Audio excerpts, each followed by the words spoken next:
Hey guys, what up? What up? Oh geez. All right, so we've made some upgrades since yesterday. As you might notice from the title, we finally splurged on our upgrade. It cost us 4,000 FE.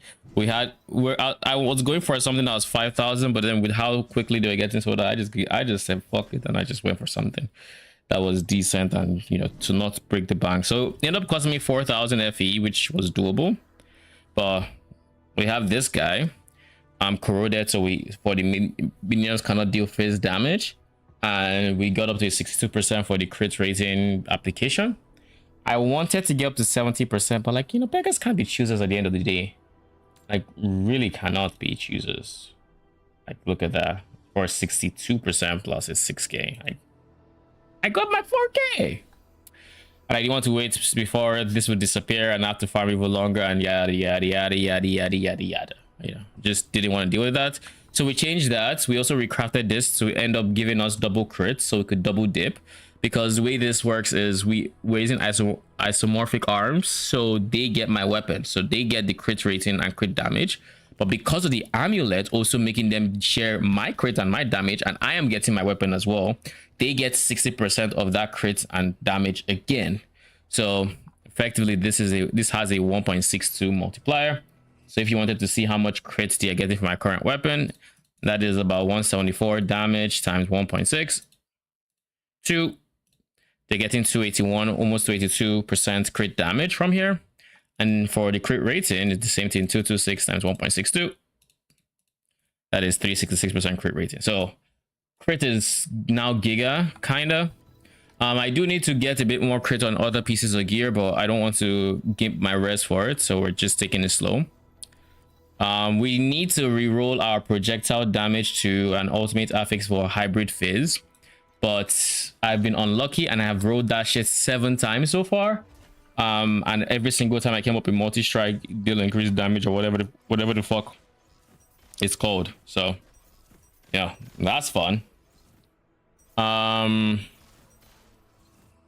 yeah, right now we're going to be farming for a 1k-ish plus upgrade. Which is going to be a hero memory, basically. Which is things like 2k. We are currently at 867, but we have a bunch of farm materials that we're going to be using. We're going to be selling eventually and trying to get the 2k to then get the hero memory, and then we need to get that hero memory up to a level 50. So that's also going to be quite the undertaking, but it is what it is. Also, we are now running other non-glacial abyss maps, because glacial abyss is worth more than the others, and honestly, until I get to profound, I think it's probably just worth for me to sell over gambling for the div card and the watcher drops and all of that. But yeah, this is what my maps now look like. We have giga damage, so we are able to more or less finish it sometimes before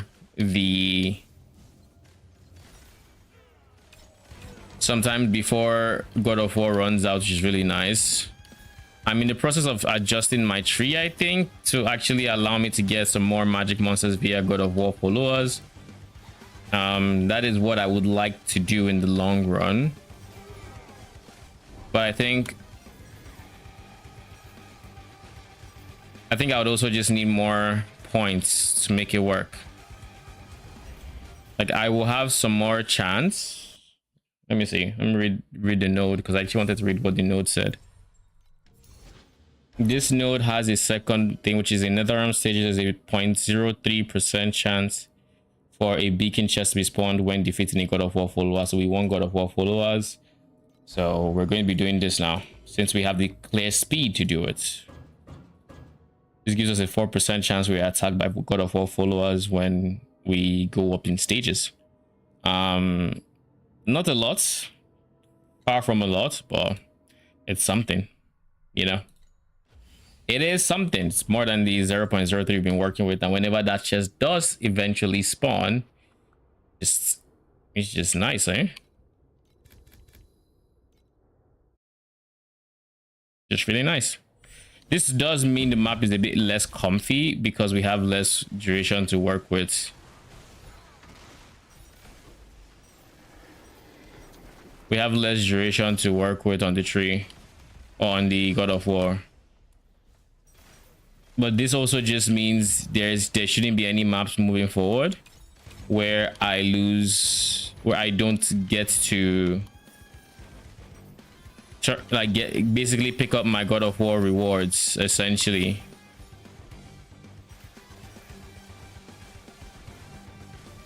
Because what happens sometimes with duration scaling was that I would run out of, I would finish a map before God of War was done, and because of that I wouldn't get God of War rewards, which could be pretty decent money depending on if you get lucky or not. You could get FE from it, you could get like all sorts of shit, but the most important one is Divinity Emblem Wars, which we're going for a decent amount of money, more than a healthy amount of money.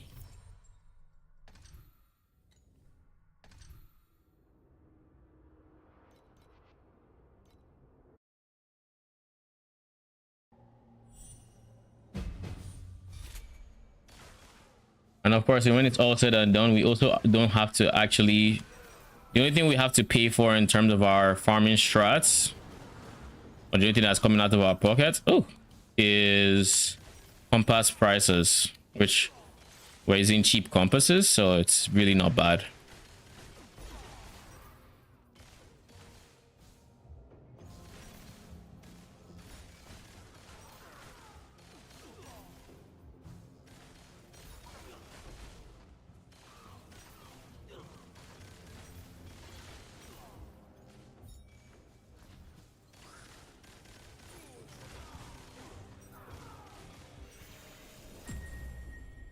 Brother in Christ, I turned you on.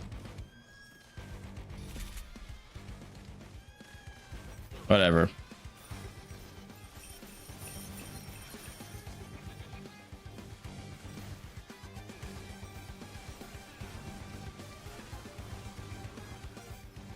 Needless to say, the carjack can be a bit finicky sometimes.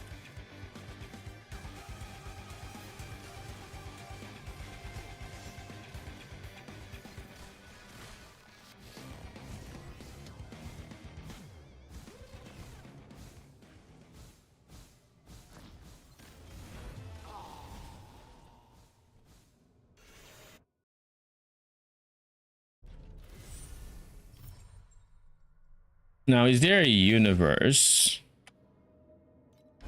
where I can get up to here?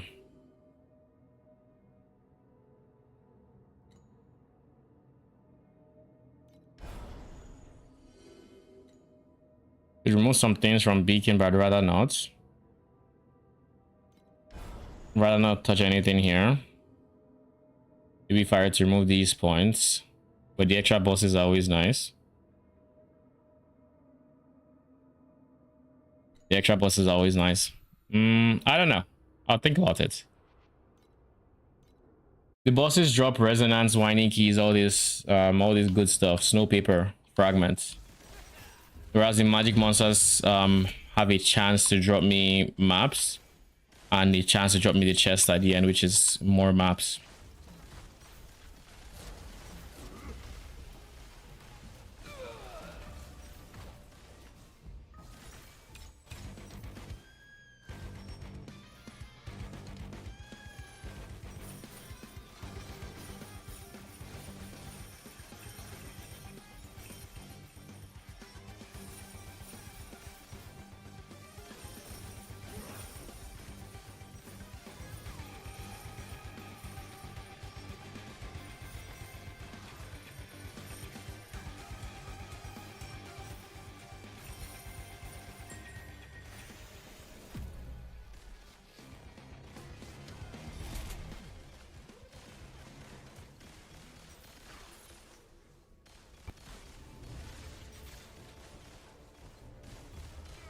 What was that spike in volume for a split second that I heard?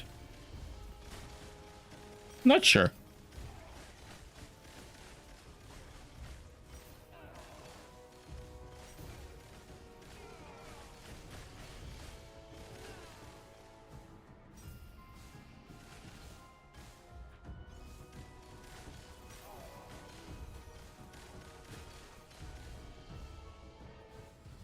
See, look, we got the chests.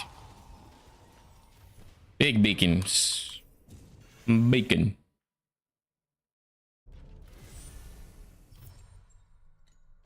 We've officially made over 99 plus glacial abysses. A part of me wants to sell right now. I'm back. Welcome back. Thanks. Big part of me wants to sell. Should I? That is 386 FE. Now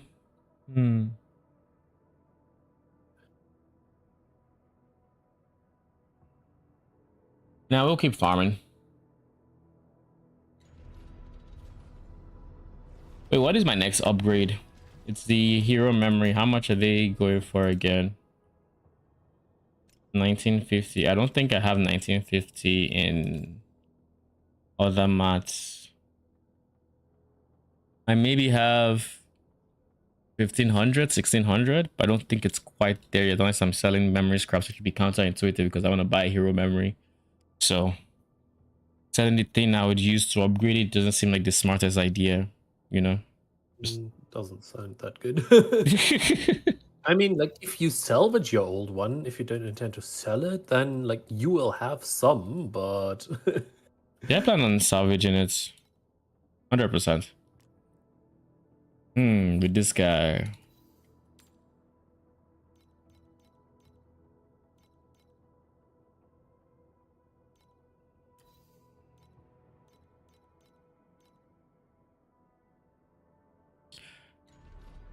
Right now, I spent like 20 minutes trying to cheese the Kitava boss fight so that I could get the Sandlord upgrade because he needs 1660. Yeah.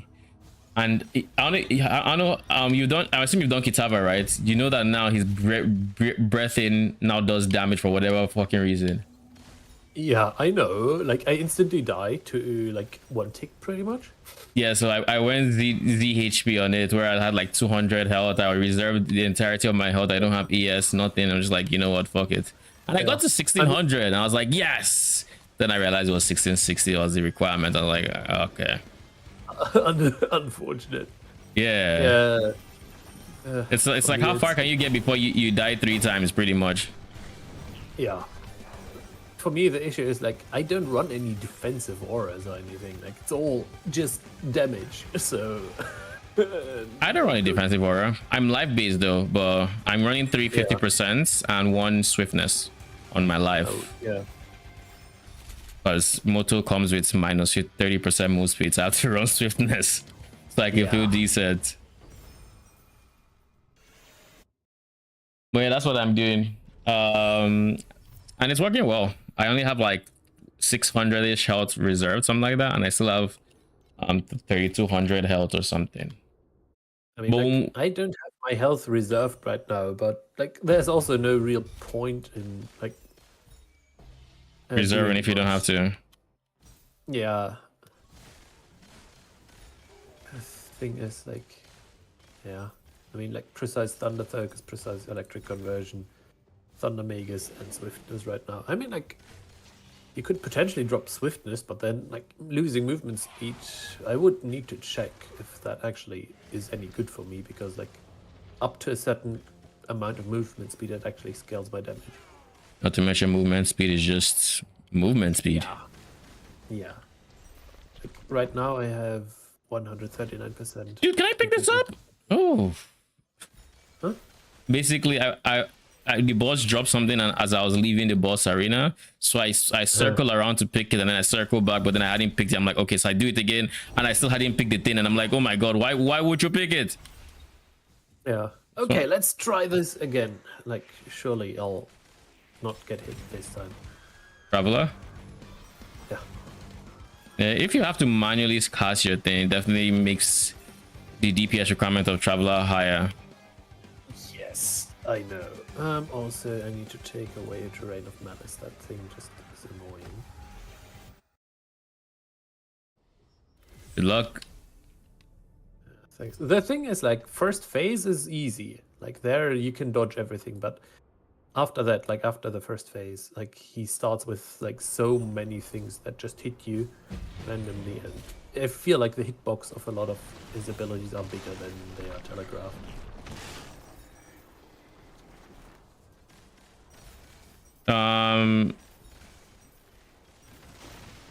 Is it like his swipes or like the things from the side?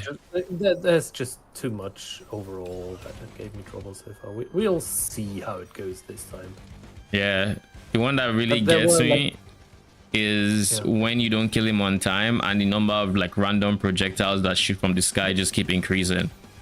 the thing is, I have Howling Wind, a corroded one, on me. So I have 50 for like once he gets to 15%, I have Call. Yeah. Well, that was my own fault.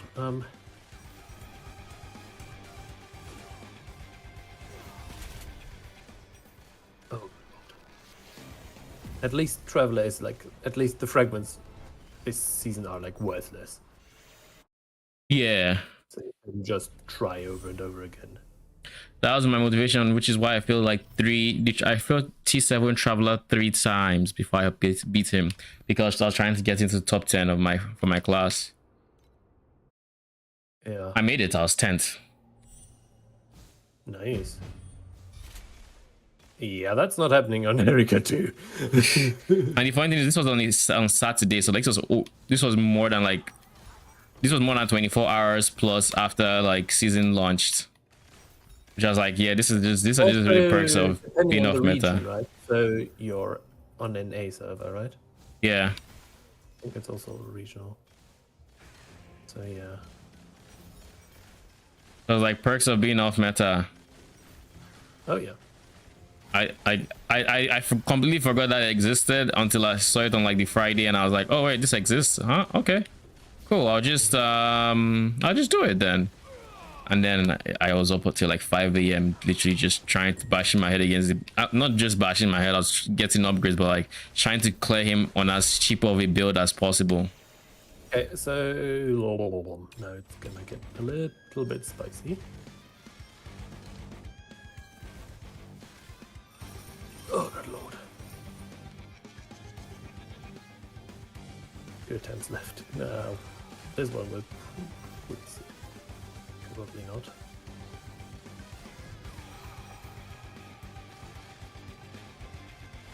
Yeah.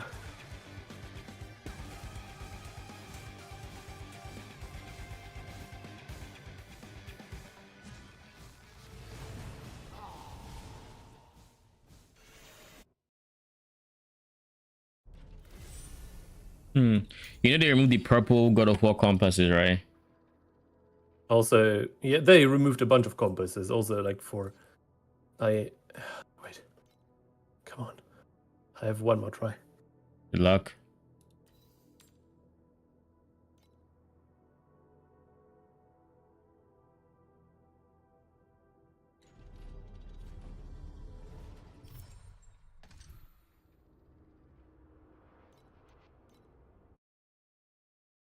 Oh, yeah, those like these expanding circles, like they expand so quickly and they just instantly one shot.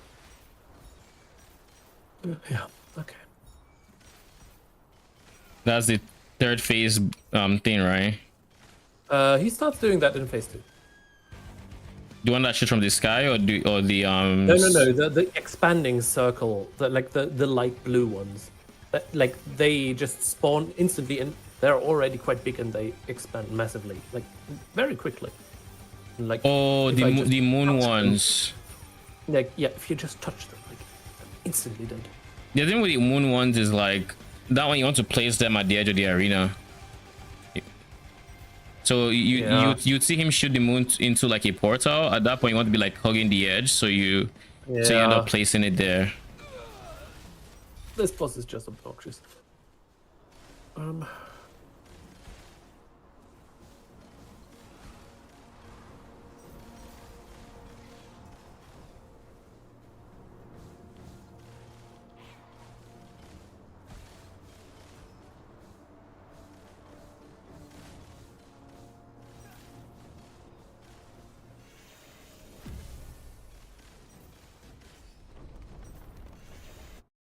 One thing I really like this is mechanic for in terms of like if I'm trying to kill God of War followers is you can always get to the top floor on God of War because of it. Yeah.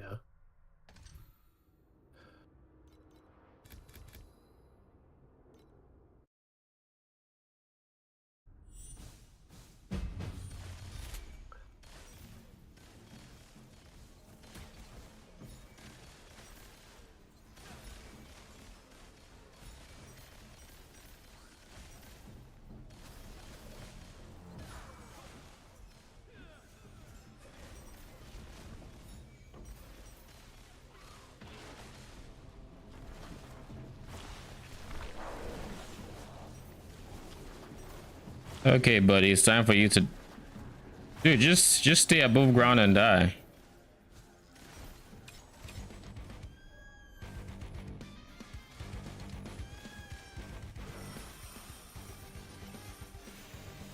Oh my brother in Christ, why do that to me?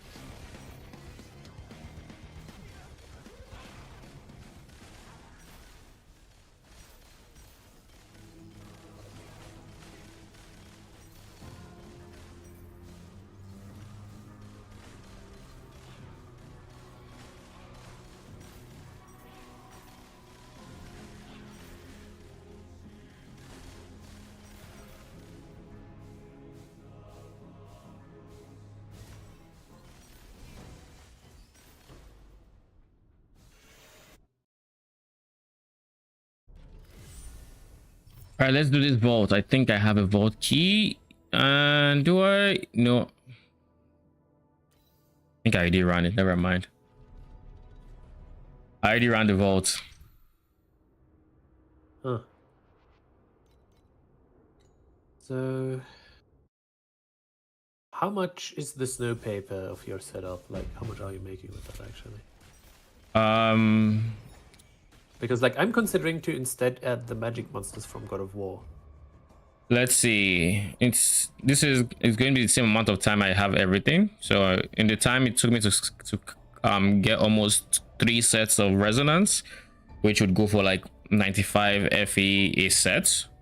I have 3.5 sets of snow paper, which is 54 FE a set. Yeah.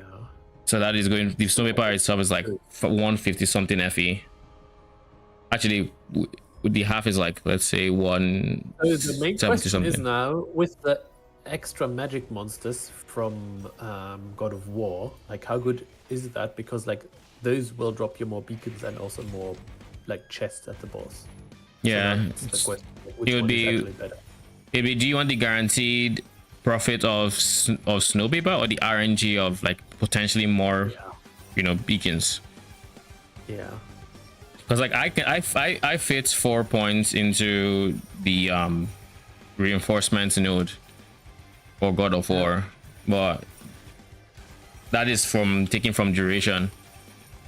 Yeah. I must start with snow paper. Let's see. Just gonna try that. I think snow paper is just really nice to have that extra bit of currency. Yeah. I mean, like, okay, I don't have the... Like, I won't have the compasses yet until I actually manage to kill Traveler. Wait, I'm gonna give it another try. Okay. I think. Give me a second. I'm also gonna check real quick for...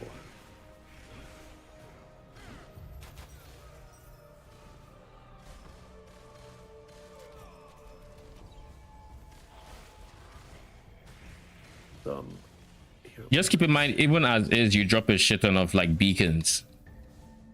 So like in that, in the exact same time I mentioned that I got those 2 sets, 3 sets. Since I stopped running Glacial Abyss, and I have run some Glacial Abyss in this set, But like since I stopped running it, I have 90. I have 108 glacial abysses to sell, which each sets like 380 something of those.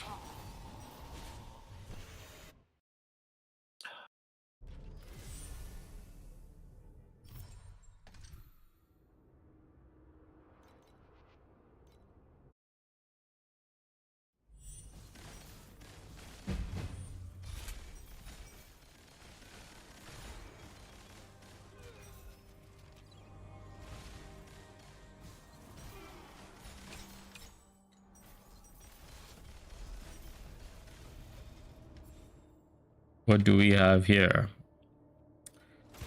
Yeah. I'm gonna do the bounty not because I think the bounty is nice. It's actually quite ass, but I'm gonna just do it. All right, bounty is done. Time to dip. It took me way too long to realize that bounties show up on the left of your screen, like where the quest items are. They do. Yeah, before I was just like, I don't know if I'm done or not. I just keep doing until it's done. And then I saw it, I was like, oh, and that dropped me a dawn break. I mean, not bad at all. On ID, they're going for about 21 FE. Really, that means I just ID it.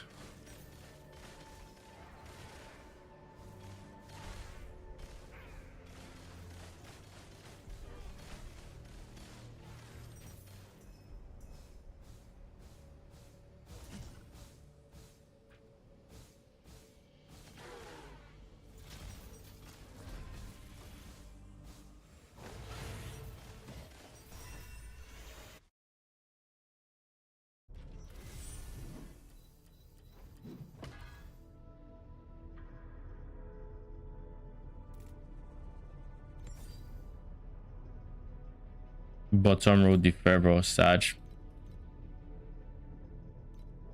And it's also Dex. Still going for 20, I guess. So go for 20.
Almost hit the 10 mark.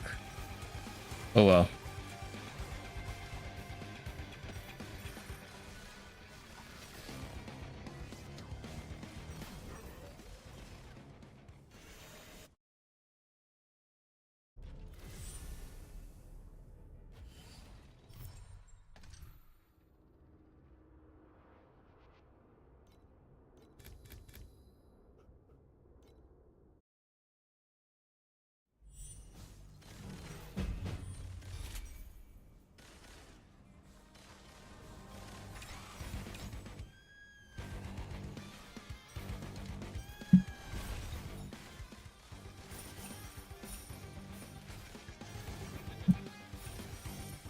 That was kind of close.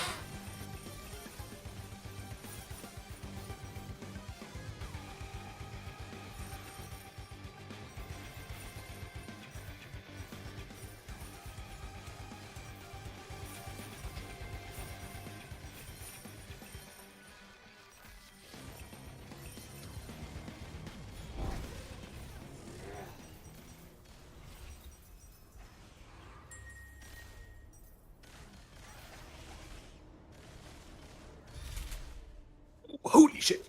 Oh, wow. Nice. Did you kill him? 0 prod speed on a memory. And the thing is, I take Gale, so I get 60% of my prod speed as additional projectile damage. Oh shit. So That's a low damage. It's a lot. You actually dropped it? No. I bought one and leveled it and rolled the suffix 91% more GG. damage. Okay, actually, yeah, I thought like, okay, actually, like I had one memory that was kind of crappy.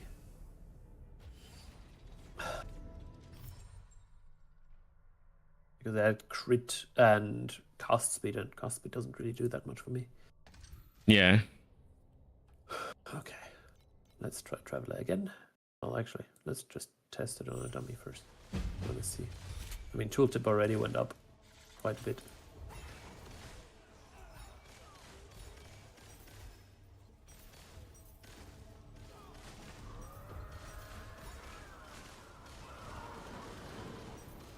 Oh yeah, definitely.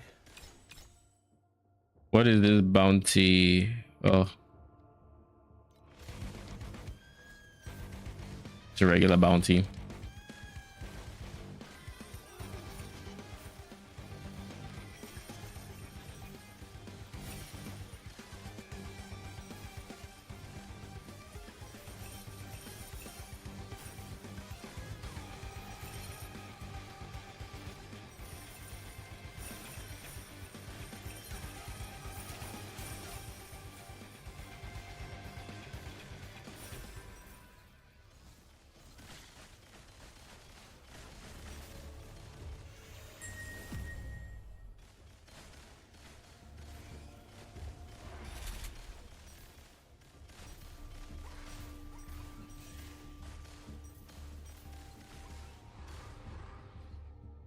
Kind of a disappointing amount of beacons coming from you.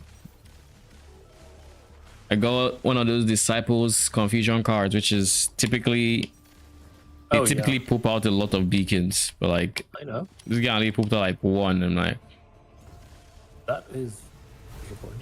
I agree.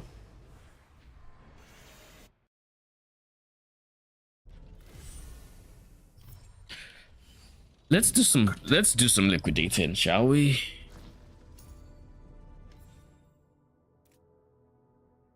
Before we do anything, swords.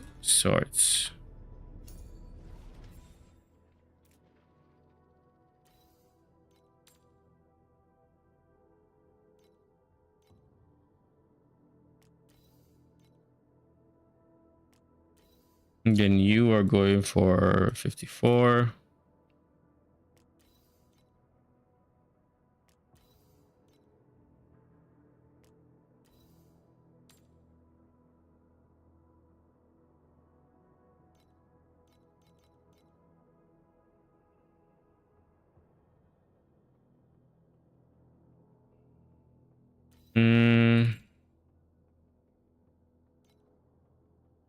Sure.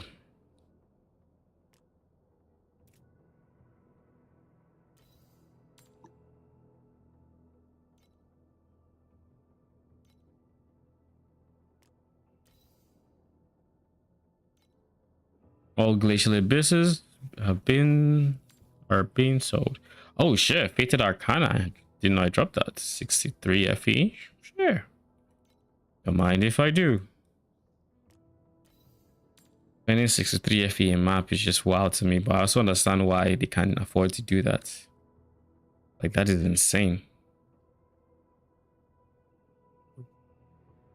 Someone on Pelstron's stream said apparently, like, with pet and everything, with Arcana, they're doing like 4k FE an hour profit. What the fuck? Is this? I mean, my understanding of Arcana was very gamba. You go like on like kind of like containment, where it's feast until it's farming. I mean, it's farming until it's feast. You go on some droughts where you don't really get anything, and then boom, you make a shit ton of money from, you know. Mm-hmm. I wonder if it's with that included, or if it's just like a stable 4K, less variance there. But yeah, I mean the pets will be giga for it. Because I hear Jet Stress is like giga broken when it comes to apparently like one of the best, if not the best one, if you have leveled it in terms of league mechanics. Let me see, why is that the case?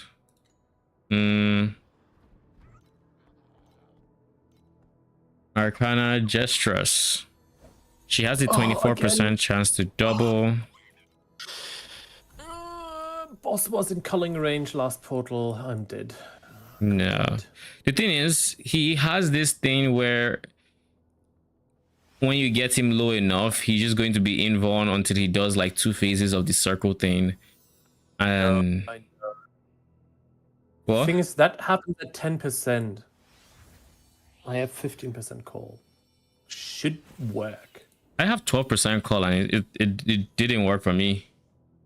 Okay. Yeah, I mean, I just like I cannot die earlier. When opening a chest of destiny, you have a 50% chance to be tripled, which is this, so 24% chance to double, and or 12% chance double to triple. Okay. And then this becomes an additional note, which is okay. And then when opening, 100% chance to be tripled, so then it becomes a 24% chance to triple. And then this becomes a 38% chance to triple when at level 6. And if you triple one of the giga drops, you just print FE pretty much. Yeah.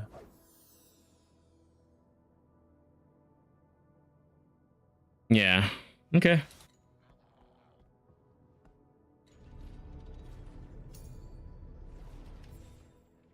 I'm just curious as to what the average experience is like, aside getting lucky. Because now that Jet Stress is on is like on Supreme Showdown, it might be worth pursuing, but at the same time, I'm also apparently it makes also a huge difference if you level her. Like level 6 versus 2. Yeah, because like I'm thinking of getting one of my pets to 6, and I'm not sure who I want yet. Like I could do Cube, which is what I was thinking. I already have level 1. Just for all the subsequent chests I get, just keep getting up there until it gets to 6. But at the same time, Cube is also one of the easier ones to get to 6 using his dedicated packed page. Because every single time you get him, you're going to get 2 of him. Technically. Alright, so but Jet Stress doesn't have one of those. Good luck. This thing is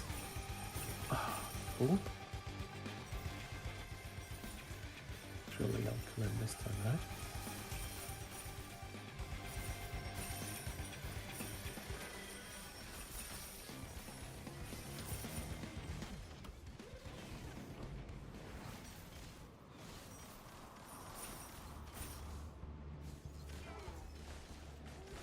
Oh, God damn it. Either that shit tripled. Okay, Resonance is selling. Or it's just stuck on my map, but it's not actually there. I suspect it's just stuck on my map.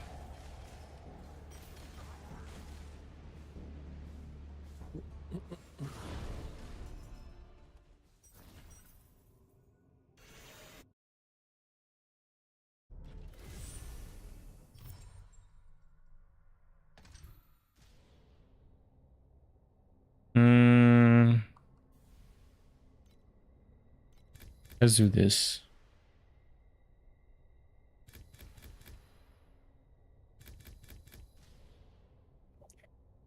Boss should be in culling range. 1 revive left. I'm gonna wait until he finishes his bullshit. Yeah, he's going to do the circle thing twice, most likely.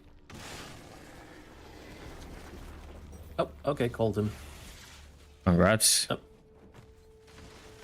Fucking finally. What an obnoxious boss.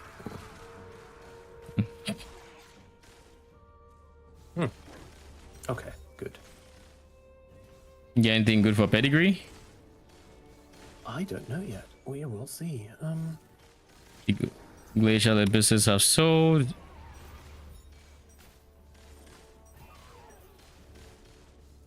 I don't think so. It's one mod, it's Sacrifice, which transforms. It's absolutely worthless. Pedigree. 07. I didn't expect anything else.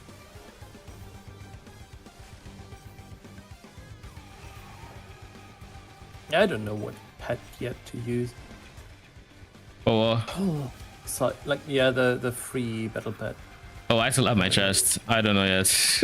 Yeah, same.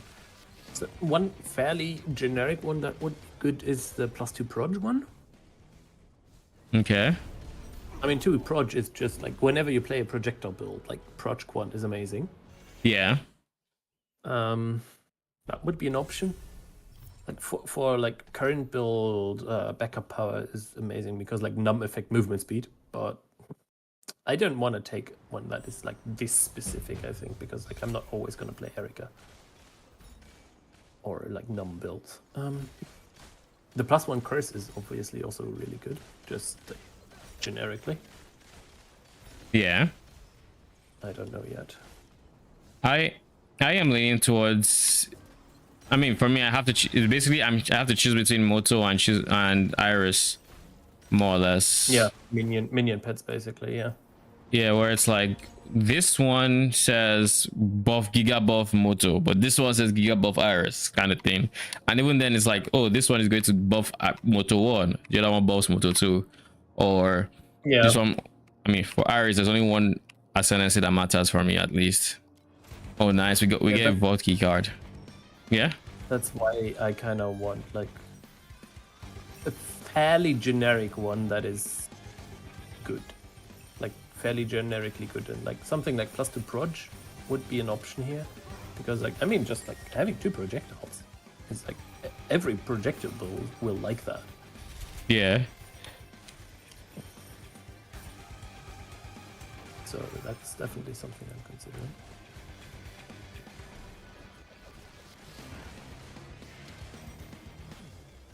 There's also the channeling one. Max channel Yeah, stacks. It's really good if you're playing channeling skills, but I don't know. Yeah.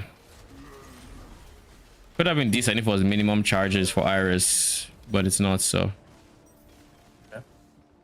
Yeah, like if you play like something like Selena, like Mind Control, or the other one, like yeah, that's like really good.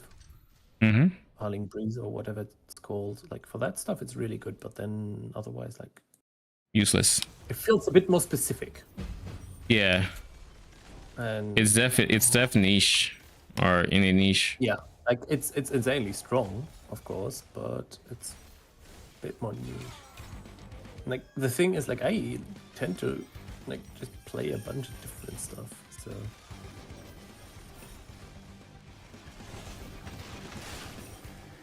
that makes the +1 curse also like fairly good. You know, the funny thing is right now I have a +1 curse candle, but I can't fit a +1 curse on my build. Yeah, Like, because I need to run timid on hits, but those fucking rings are fucking expensive, dude. Like it's pricey, I know. yeah. Yeah, timid on hit, I would take that too. Like, timid was the hit damage, right? Yeah. Yeah. And Yeah, like I would love I that. tried to find it on Ring Annoyance or whatever it's called, Dream Crafting. I spent 1,000 and I didn't roll that tier. Like I didn't see any of the curses or blessings which are in the same like type of, and I'm like, okay. The waiting is really bad, I know. But those rings, like when I checked, they're like 6k for the base alone, and I'm like, yeah, I'm not doing that. I am not doing that. All right, so a lot has sold, but there's still some to sell. Oh, more is even selling, so cool. How much FE does this put me at?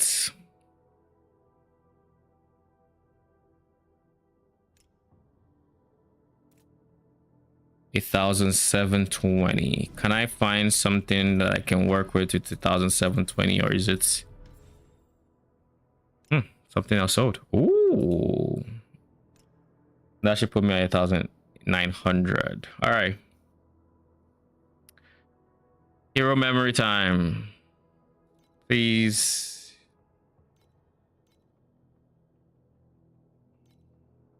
With added condition group.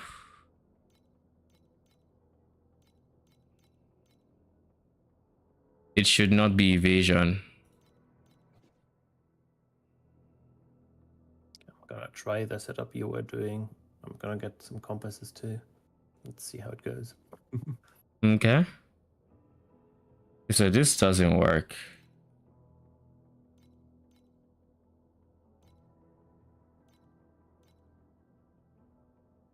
That is still 1950.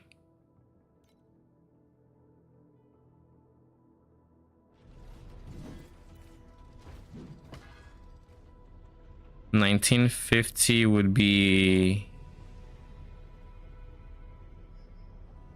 57.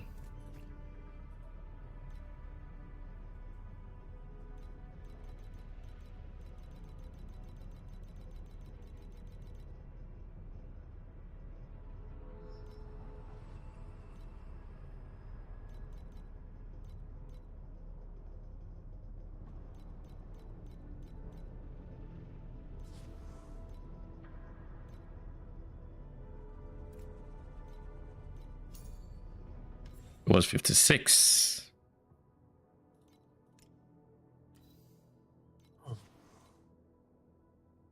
All right. Did I not get it? There.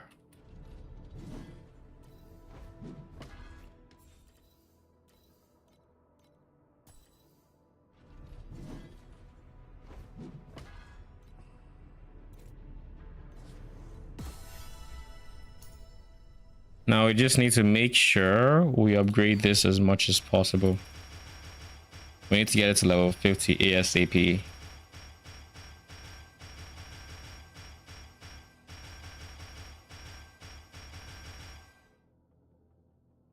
I got T0 armor, percent armor. Holy. We're going to need something to sell. And quick.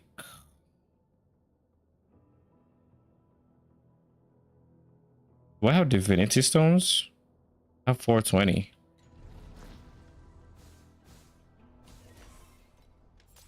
Oh wait. We could just do this.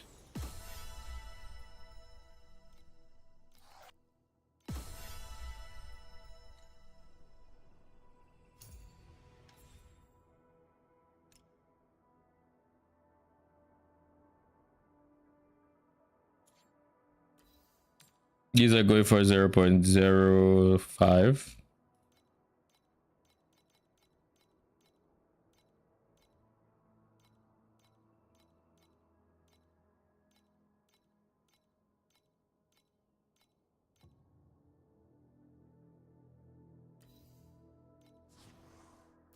I don't need that many.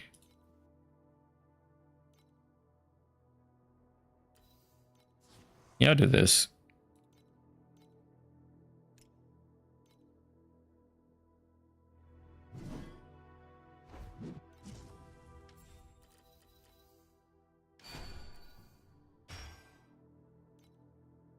Okay. Now let's reroll erosion damage as something we can actually work with.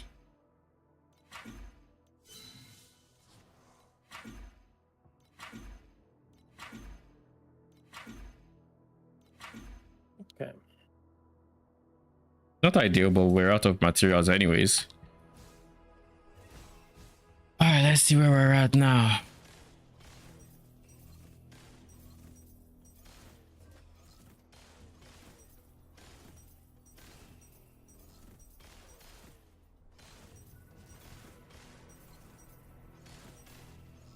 Now is when I think mechanical mod will be a bigger DPS boost than ruthless, but I'll try both.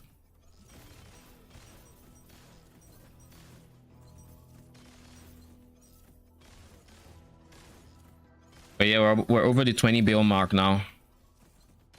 Nice.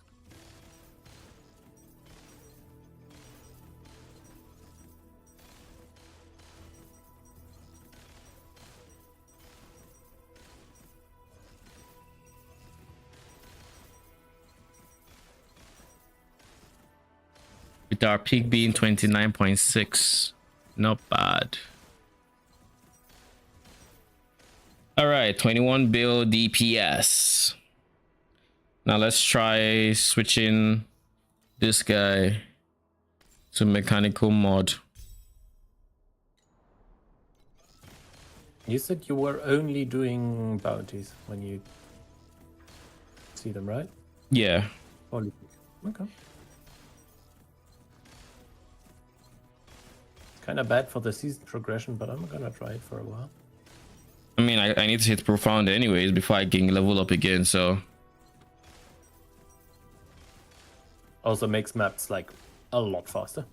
Mm-hmm. Because that should just be like it literally that literally just adds 30 seconds to your map flat.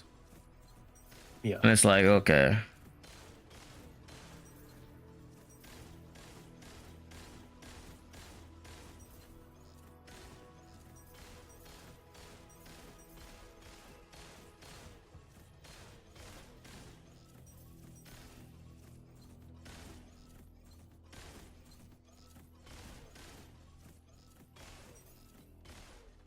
All right, so this is actually more DPS now. Like I said, it's now 23 bill DPS with a peak at 36. That is quite a bit. Mm-hmm.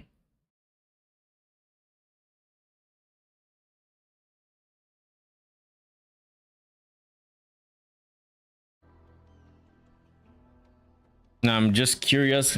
I'm not going to actually do this because that'd be true, but let's see what Energy Fortress looks like.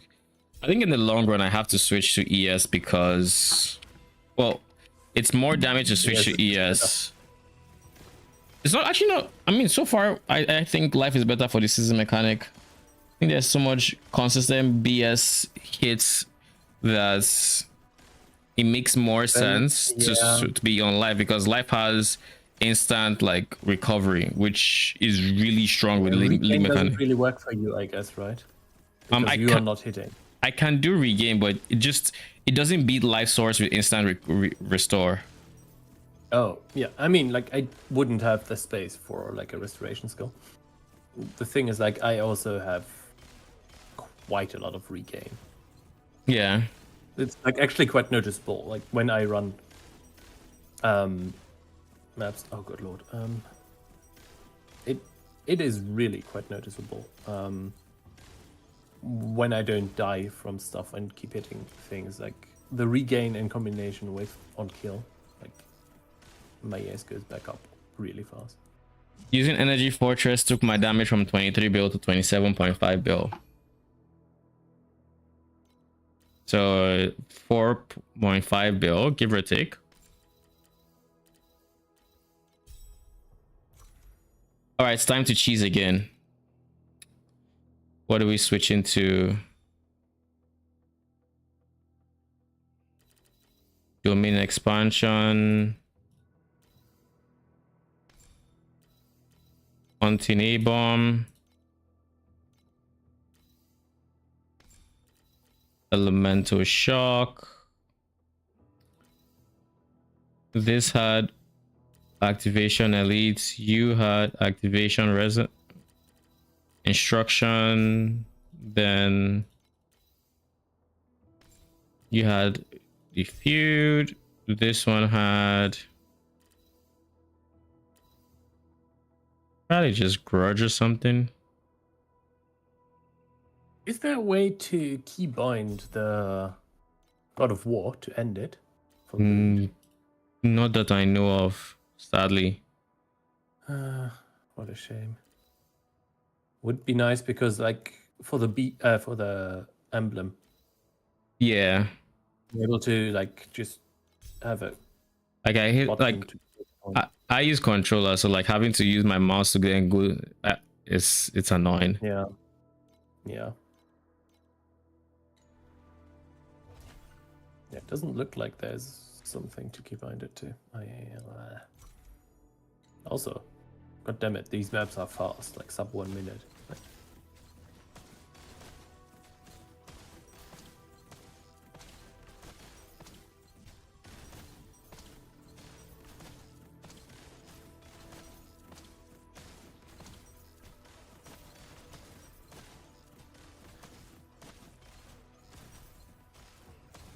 All right, time to go slap Kitsaba over 30 build DPS. Nice. 35? 40? Yeah, 40. Basically, the cheese setup is about 40-ish build DPS. He isn't gonna know what hit him.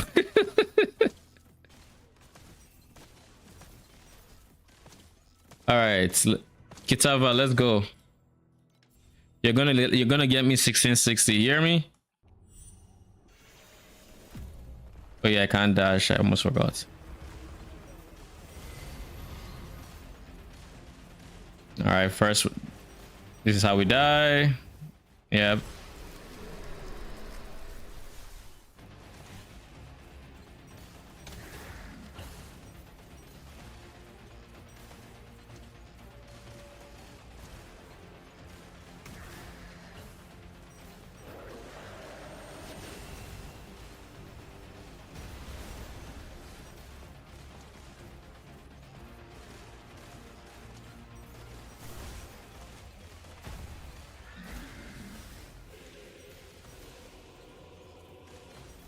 And that is 1700. We did it. Thank you. See how far we can take this without dying. Yeah. 1784. Could have survived longer to 1800, but that is enough for me. I think I'm gonna I'm gonna finish this card and then I'm gonna try how it is in 8-1s. Should probably be very similar for me with the damage and speed. Just a little bit more base quant. Won't hurt. Yeah. Not a bad idea. Alright, time to switch everybody back. Centralized, load in. Magic dash. I got from my hero memory. It's noticeable while mapping. What'd you say? I hit proj speed on my hero memory earlier. Like I have 50% more proj speed than earlier. Now it's really noticeable while mapping. Like they go all over the place now. Nice. Does proj speed in your case affect like distance the projectile can travel? I have no clue. I mean, it feels kind of like a shitty spark to some degree, like a shitty PvE spark, because like the things have no duration. Yeah. I don't know, but also like, probably have to test it.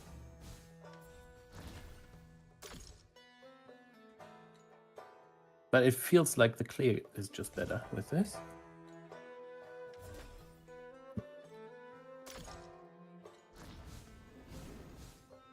I might have to do some Oasis farming now. Leveling everything up. We only have 4 days left. And we don't have level 7 workers. 3 days, actually.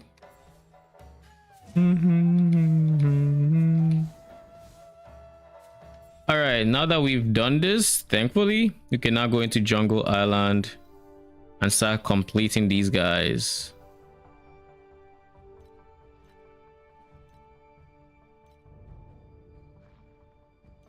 Ah, lovely. Beacon chests. I like them. The beacon chest feels so good.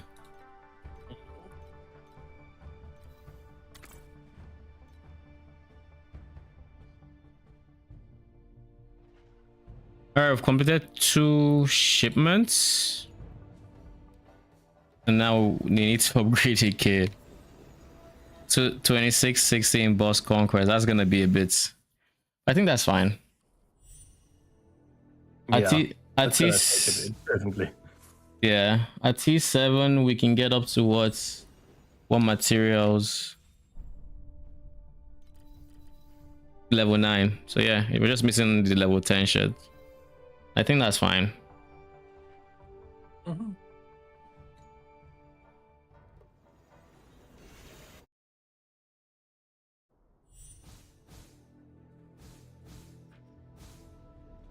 I assume you were never really buying beacons, you were just over-sustaining your own and selling other beacons, right?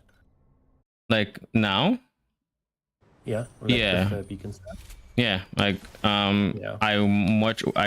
I have way too many beacons basically. Like I just basically sold a full stack of Glacial Abyss. And how many am I back up to now? 6, and I have barely run any maps. You run Glacial Abyss yourself, right? Yeah. I'm no longer running Glacial Abysses. Oh, you're running everything but Glacial Abyss. Yeah. I see. Okay.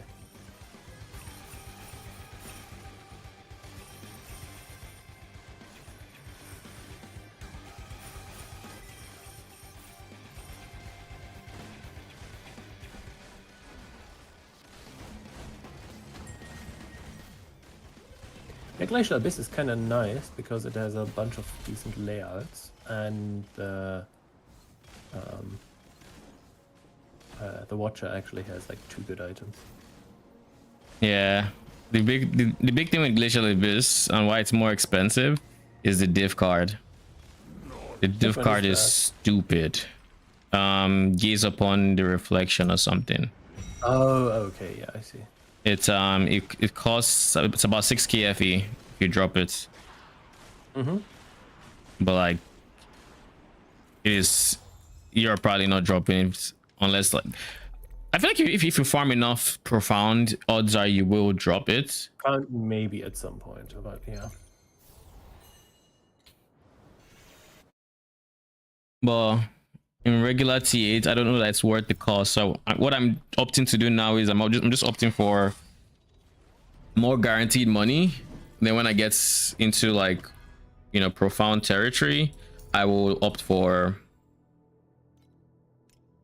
I would opt to run it again, because then I'm like, my chances should be much better to get the cards. So it's like worth it.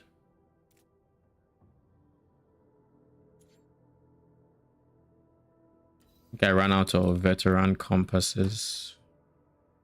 I mean, blistering These guys are now one. Nice due to the level 21. Yeah. Card. Yeah, Blistering Lavas is good money.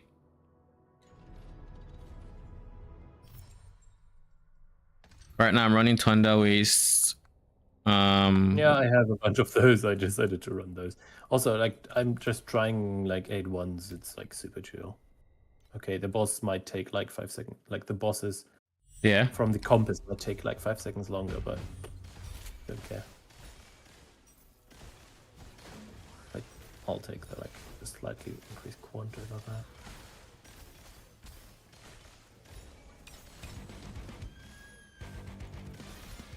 I just delete bosses now. It's kind of ridiculous. So yeah, I will be switching to a higher tier most likely. How's the clear? How's my clear? Pretty good. Basically, if bosses don't have invuln phases, the insta die. Looking at that invuln guy, I don't know why he exists, but basically everything just gets one tapped, and everything is fully automated, of course. So yes, yeah, you have like a good chunk more damage than I do. all right, let's just go into 8-1, see how this feels. Oh shit, I can't refresh 8-1. Yeah, because you probably haven't really run 8-1s yet. Yeah. You don't build them up.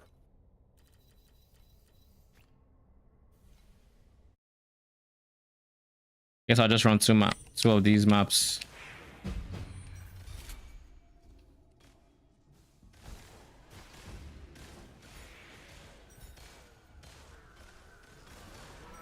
Me using 200% brain power to figure out what happened. I'm playing charge calling Moto, and basically what that is Moto is a minion guy, but his second ascendancy or his charge calling makes it so they just explode. They go explode. So all you're seeing right now is you're seeing my minions charge enemies, explode, and kill them.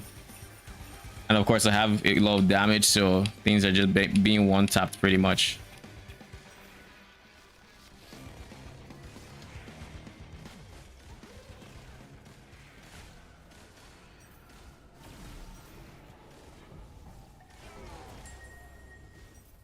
These guys are my minions, these spider tanks. The ones that are disintegrating into multiple projectiles. I guess once we're done with this Sandlord, I'm going to try to just show it. All right, these guys that are charging. I don't know who they're trying to hit right now, but like that's what it looks like. You spawn them and then they just charge the closest enemy or highest rarity enemy and then explode, dealing decent damage. Then they split into parts, which then proceed to do even more damage thanks to a support gem. PoE, but you can actually see what's going on. PoE, but you have a slider to actually reduce skill effects, so you can see what is actually being thrown at you. But yeah, PoE enjoyer. That means this is Torchlight. It's the I always call it the closest ARPG to PoE that is not PoE. So if you're a PoE enjoyer, it's worth checking out because, well, it's a fun game. That being said, it does have like some very obvious like pay to win elements. So early warning, they are not mandatory, but they are very strong and they exist, unlike other ARPGs.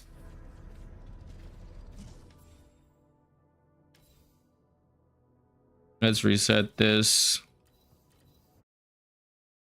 In PoE terms, what the build I'm playing is minion instability pretty much, except it's fully automated, so the minions will actually just self-spawn, then go die, then self-spawn and go die, pretty much. So all I have to do as a player is run around near the enemies and then everything happens. It's like having triggers in PoE for free.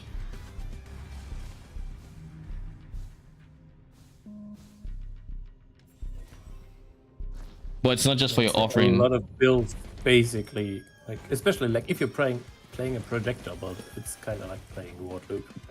Yeah, so like the end game for Torchlight is basically full automation for like 99% of builds. It's just walking simulator.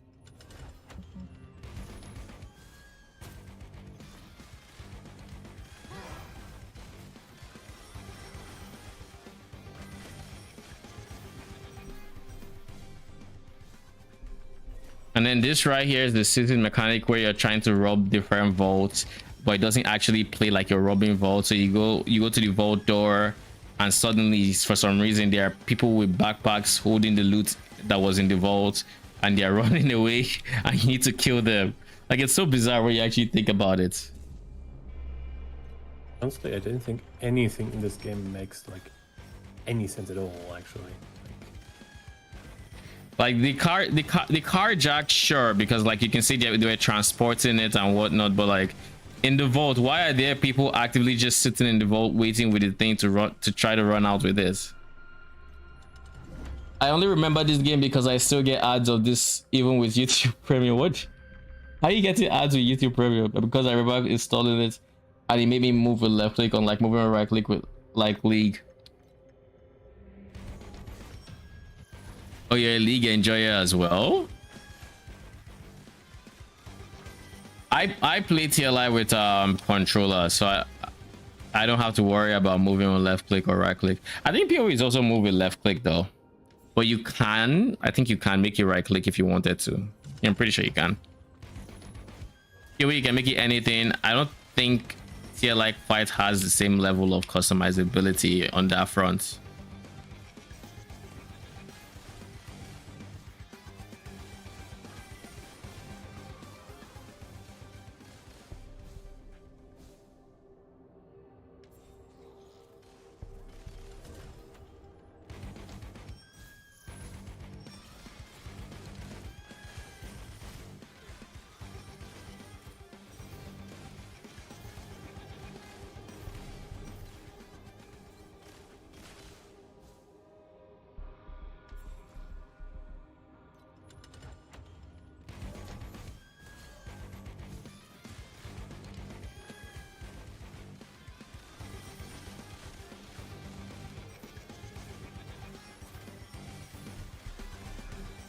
Rick 2G, what up? Welcome, welcome. How you doing?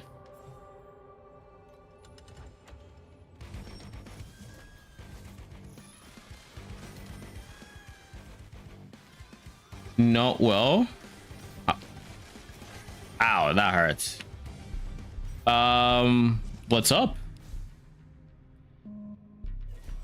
You're trying this game, boss stack? What do you mean stack? What do you mean like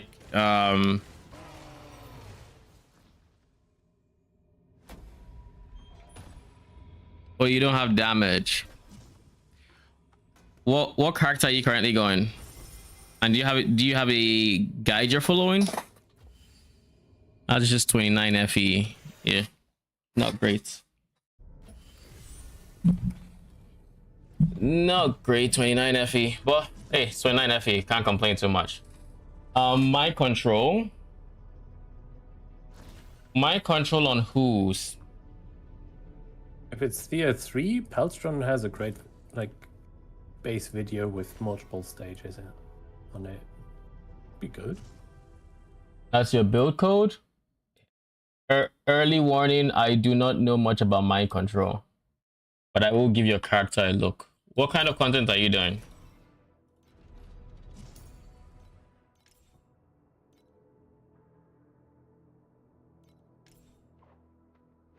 Tier 3.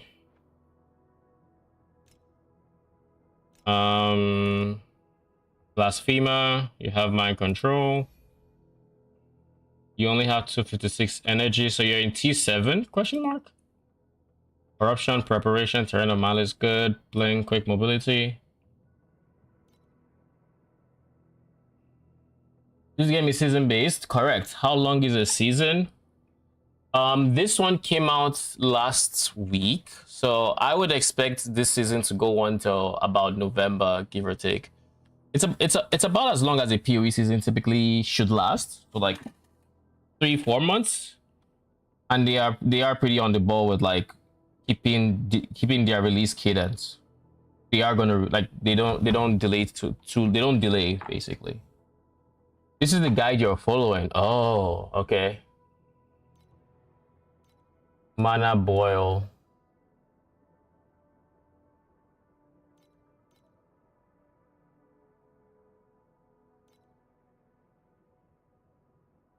You just find anything else and start a new character? I mean, if you like minions, then I could help a lot there. I'm a minion player in every game I play.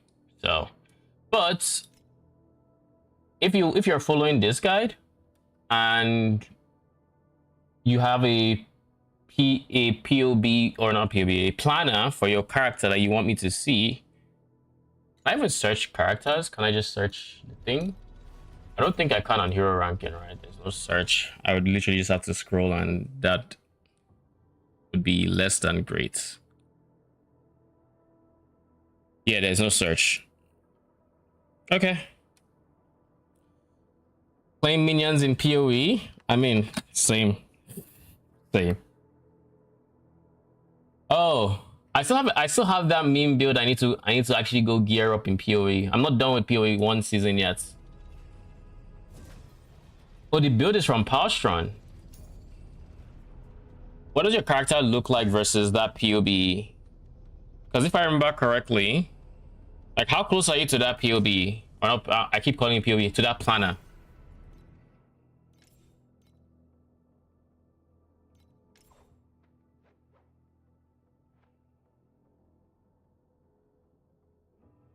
All right, let me show you how to export your character so that you can actually send me your build code. That'll be the easiest way for me to actually look at it.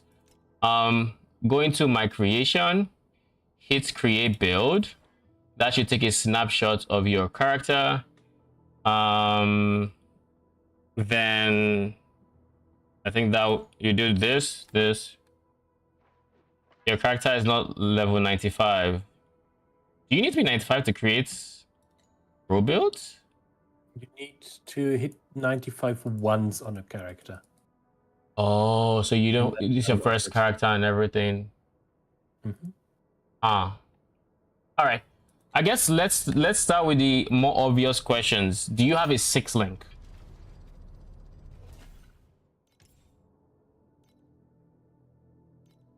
No. Okay. What time mark are you in? What tier maps? Are you in T7s yet?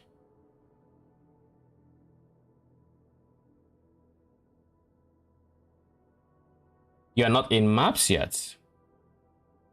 Okay, so here's the first tip for you if you're not in maps yet. Campaign is very straightforward. However, what the game doesn't tell you and the actual expected playstyle for the game is whenever you're going through the maps, you see like golden portals in some of your maps. These maps are called treasure troves, and this is where you are expected to do the bulk of your leveling. So you're mostly just clearing the maps following the quest line, but whenever you run into these, you want to clear the map until you see this map base XP reduced from 100% to like 92%, 80 something percent. Then you want to leave the treasure trove and do that. And also by doing this, you're going to get a bunch of leveling uniques. Some you'll find are useful to your build, some are not. For example, Rock Lizard Skull is very good early on because it gives you Tenacity Blessing and it reduces the amount of physical damage you can take.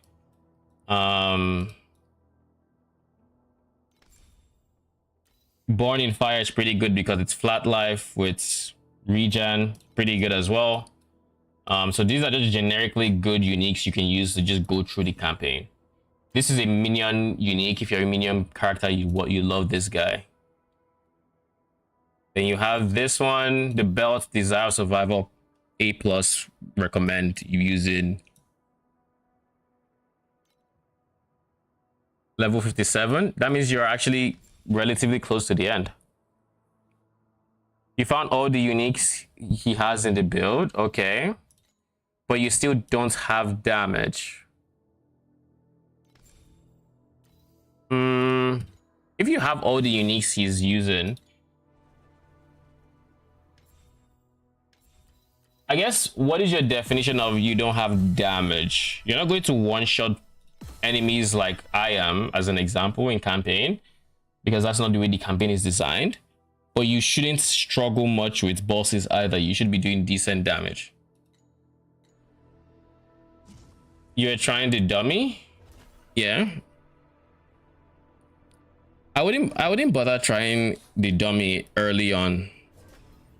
Like, real talk, I have never hit this dummy in campaign to end game. Like, I use the dummy when I hit like T7s, but before I hit T7s, I'm barely touching it, because at that point it's like you can't do maps. Okay, so you're in maps then.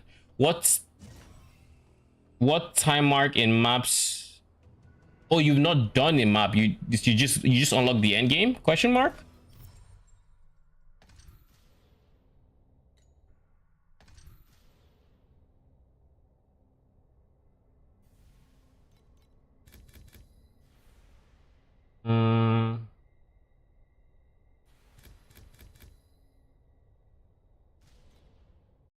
okay.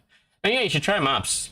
Because at the stage of the campaign that you are at, or the game that you are at, you don't have like good items. You probably haven't crafted an item yet. You don't really have like rare items that have mods you care about. You're mostly just on like whatever random items dropped and the uniques from treasure troves, and that's fine. You're not going to like be doing insane amount of like damage or anything like that until you kind of have some items going and stuff like that. So don't sweat it in that regard. Like I would say progress through maps, and then to set expectations, you're going to actually you should be having a relatively chill time in maps until you get to T7, and then you should be fine, but you will run into a wall if you try to like clear T7.1 or T7.2. At that point you can start worrying about damage and making changes to improve your damage overall, so that you can then clear like tougher content, potentially beat the pinnacle boss and stuff like that. But like up until you get to time mark 7, I wouldn't worry about damage much. You should already have enough damage you need to do whatever you need. I don't think I can think of like many builds that would struggle in that regard. Getting to time max 7 should be like free on pretty much everything. Yeah, exactly. So you should be fine to get to time mark 7, and then we can start looking at like actual specifics of your items, and then like understanding where you're going to get upgrades and whatnot. Because like at the stage you're at, you don't have the currency to like spend on making upgrades that would mean anything to your damage. So I wouldn't bother with like that. You don't know what time mark is? It's basically just like tiers of maps. So of course I die. The easiest way to explain this, it's literally map tiers from PoE. So like map tier 1 through like red maps. Just follow the quest line that you have like here. It will kind of guide you to understand what time marks are, because it'll tell you, okay, do this, beat this guy, now you can do time mark 2, do this, beat this guy, now you can do time mark 3, do this, etc. So I would say just run maps. You should have some beacons, which are maps. So in TLI, so you should have some beacons from like towards the end of campaign. Use those and just run and just try to follow that quest line for a bit. You'll quickly understand what like time marks are and whatnot, and I can also show it after this map, but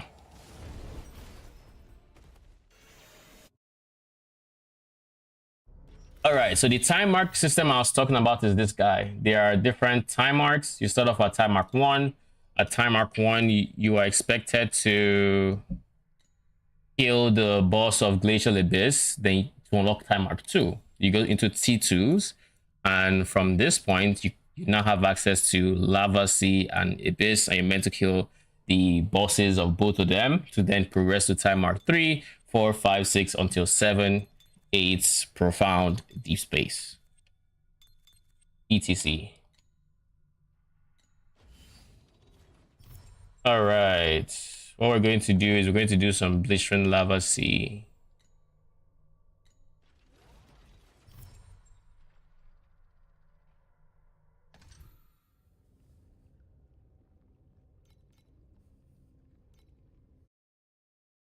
So that is the tail there of what time marks are.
So I'm going to farm some beacons until I think I have a decent chunk of like the other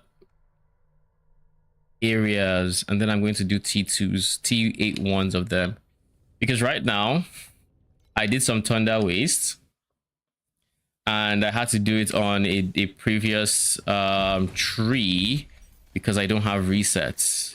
But then I ran out of Thunder Waste, so like I did all that just to not be able to run the shots in 8-1s. I like okay. So I'm going to, yeah, exactly. So there's no one map I think I have a lot of, because I recently sold all my abysses, which is probably what I would have done to transition. I'll just farm it for a bit longer in 8-0s. So I can have some beacons to take into 8-1s rather. Yeah. But clear wise, it feels good.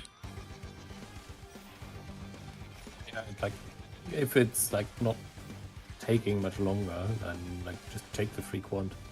Yeah.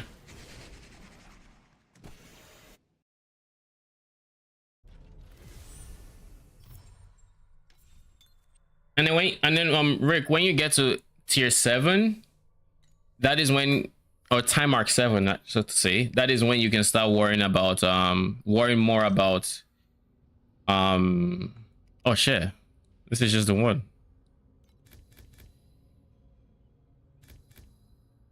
I will take this. Like, you can't even drop Flame Elementum before tier 5, which is like where you would potentially like buy like uniques and so on that you're missing. So.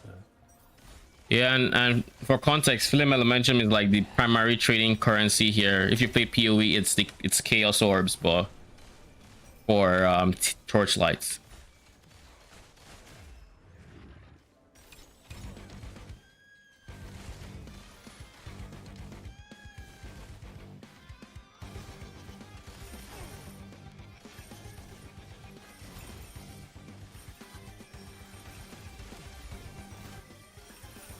What I've been doing lately, since I took the God of War nodes for killing, is I've been using the season mechanic to get up to either 10 or very close to 10 before I leave.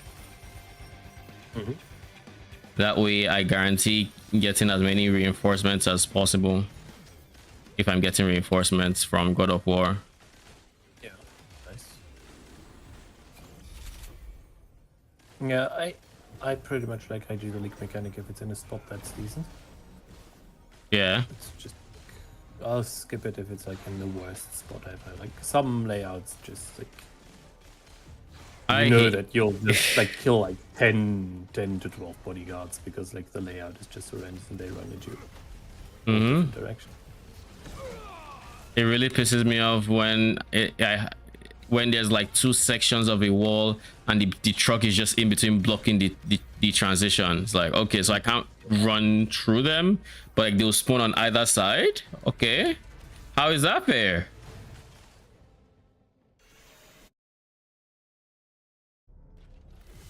I just probably started a new thing. I'm actually dropping less with this because like the setups I had before, like they took more quant. I can definitely like I also like you were running like fully juiced maps like with 100 quant, like oh, you're running 100 quant before. Like, you were dropping more from the link mechanic, definitely. Yeah, I mean it might be, if you want to do the link mechanic, it might be worth it to go to 100 quant because you're killing a lot of stuff, right? Yeah, I don't know, but I'm just gonna enjoy some of the fast maps for the most part. Yeah. Also, due to the approach speed, it actually feels better because like it's easier to actually hit some of them, like the monsters that run away, like the bodyguards. Because like now, I actually had approach speed. Like, oh yeah, yours is a ground projectile, right? Good question. How does it? Like it's a parabolic projector. Yeah, I think that's ground projectile because mine is also a parabolic, and mine does like mortar type damage. So yeah, like the thunderbolt, it jumps twice, and then it explodes. But I have a bunch of splits and additional projectiles. Like, let me see. Yeah. Rick, I just realized what your name is a reference to. Oh my god, you're a Trick2G enjoyer. Are you not? I just realized it.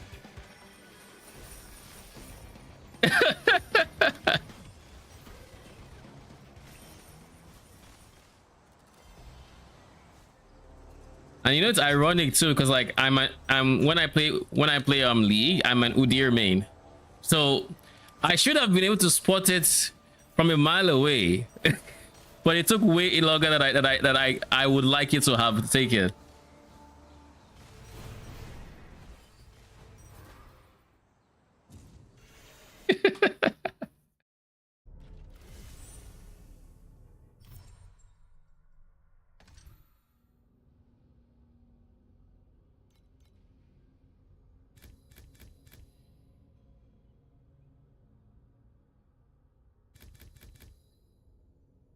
I would just take this.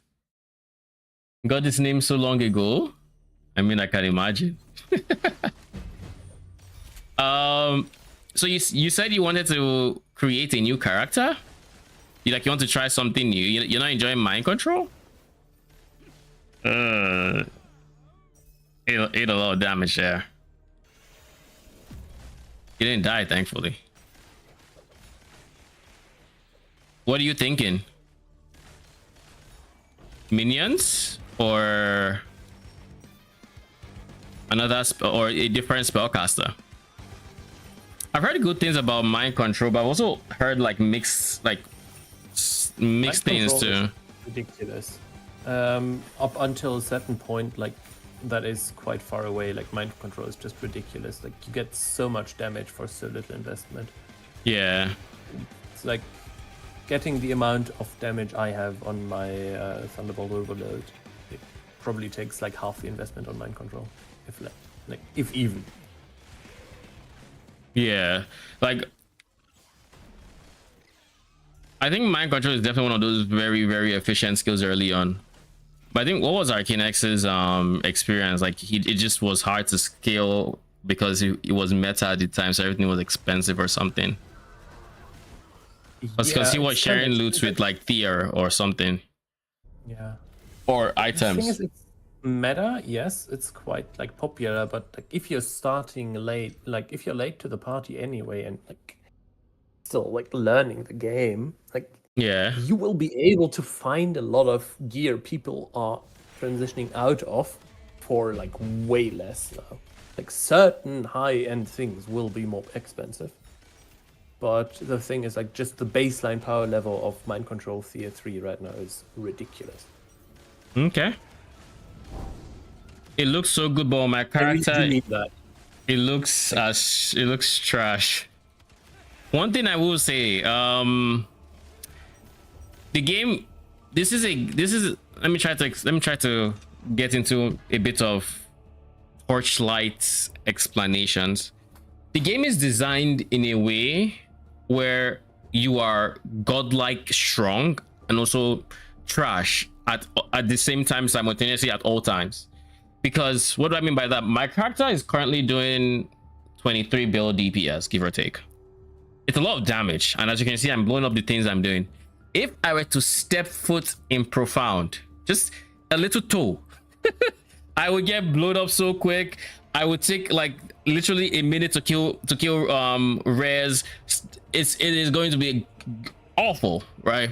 So just to temper expectations for Torchlight, it is built having these insane walls of like damage requirements that until you get, no matter what build you are going to hit a wall, and then you're going to have what feels like trash DPS until you get upgrades, which then make it better until you then destroy the content, and then you rinse repeat to do more, like to do tougher content and, you know, get better loots, but it's slower, stuff like that. It's more rippy, all of that stuff. So just keep that in mind. Like that is kind of the way this game is. It's much less, I guess, like PoE, where if you get into the way, like let's say baseline looking gear, the game is balanced around you still being in T16. So like in regular res and all those things on like a minion build, for example, you are fine to be in T16s. You can't do juice T16s, maybe not 8 modern maps, but you can like get into it and then you upgrade, and then you can do juice T16s, and then you upgrade and then you can do T17s, maybe depending on the build, and then Uber bosses, all of that. This has its curve is more spiky, where it's like you're going steadily up, and then the damage requirement just shoots up in like just complete vertical for a bit, and then you now have to like climb that a bit until it feels better, and then you keep going again, and you're smooth sailing, and then it's like instead of having a diagonal line for damage requirement versus progression, it's more horizontal spike up, like it kind of looks like stairs, the way Torchlight is designed. But so just a heads up. Plays into that, like something that also plays into that is like you might see a build, like a setup that has like 10 times your damage, and you think like, oh my god, I need so many upgrades to like 10x my damage, especially early on. You actually don't. Very often, like just a small upgrade, on like just upgrading one mod by 1 tier can be like 50% more damage already. The game is insanely multiplicative. Like almost everything is multiplicative. So like just because you see something that is like double or triple your damage, like it's, especially if you're not like giga min maxed yet, like that's usually just like 1 or 2 upgrades away to double your damage. Yeah, and sometimes it's just like one single affix on a piece of gear that will give you like between 20 to 50% more damage. Yeah, in this game there's so many different things that can multiply your damage, to where when you start ramping up in damage, upgrading something could increase your numbers a lot more than it first seems, because of all the other multipliers you have in place. And at the stage you don't have those multipliers yet. You are level 50 something, maybe 60 something, so you probably don't have your fourth ascendancy, or not fourth tree with its keystone, or whatever you call it, the passive tree and its keystone. You probably don't have your fourth one. Oh no, scratch that. You 100% do not have that. You might have your number 3 though. You might have number 3, but not 4 tree. Also plays into that is like you might look at a like setup from someone else and think like, yeah, like I'm very close to that, but he does like way more damage. Well, actually, those like 3% here, 3% there, like they add up so much. It's like really these small incremental things, and like usually like the one big item that is expensive gives you less than upgrading like 3 items for like a fifth of the cost. I'm scared to pick up new games. I have at least 30 plus games in backlog to go through. Okay. I mean, that's on real talk, that's a good problem to have. It just means no matter what you have a new game to try if you wanted to. If you really wanted to, you could just, this game I've been meaning to try it out. Let me check it out. If you're if you really like PoE, there's a very high chance you will like Torchlight as well. There's also a very high chance you get frustrated at some point because of the pay to win aspects. But you'll have fun regardless. I just want to make sure I don't minimize the fact that it does have pay to win elements, and they exist and they are there. And they are busted. Yeah, like they're not in a way, it's not PoE where it's just cosmetic. No, they are giving you a lot of power. For now, these pay to win options, you can get them over time. Playing free to play, it's not like it's just you have to spend money. You can get them over time. But your progression versus someone who either has been playing a longer time, so he has more of these pay to win things, are going to look very different. Like for example, I don't have many, like they're called pack spirits. It's the pack spirit system that I would call the most pay to win in this game. And I don't know what the shortcut to this thing is. Where are you at? Packs. Okay. These guys, they give all sorts of bonuses to the mechanics. So let me try to POE-ify these what pack spirits can do as an example. Imagine you had a pet in POE that said for every single time you finish a breach, there is a 20% chance that you will triple the amount of splinters you drop.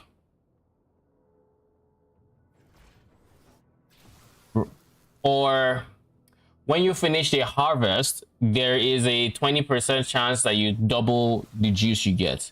And then as you get more of that pet, you upgrade it. It then becomes, oh, there's a 50% chance that when you double your life force, instead it triples. Oh, now it's a 100% chance. So now whenever you're doubling it, whenever you hit that 20% chance to double, no, yeah, now you're tripling that.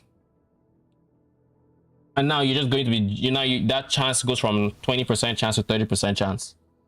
Torchlight is only PvE. Yes, 100%. It's only PvE. But there are pets that make you drop more items, which means you're going to have an economic advantage over other people. So I might be playing the game dropping. Let's again POE-ify this. I might be playing the game with dropping 20k harvest juice a map.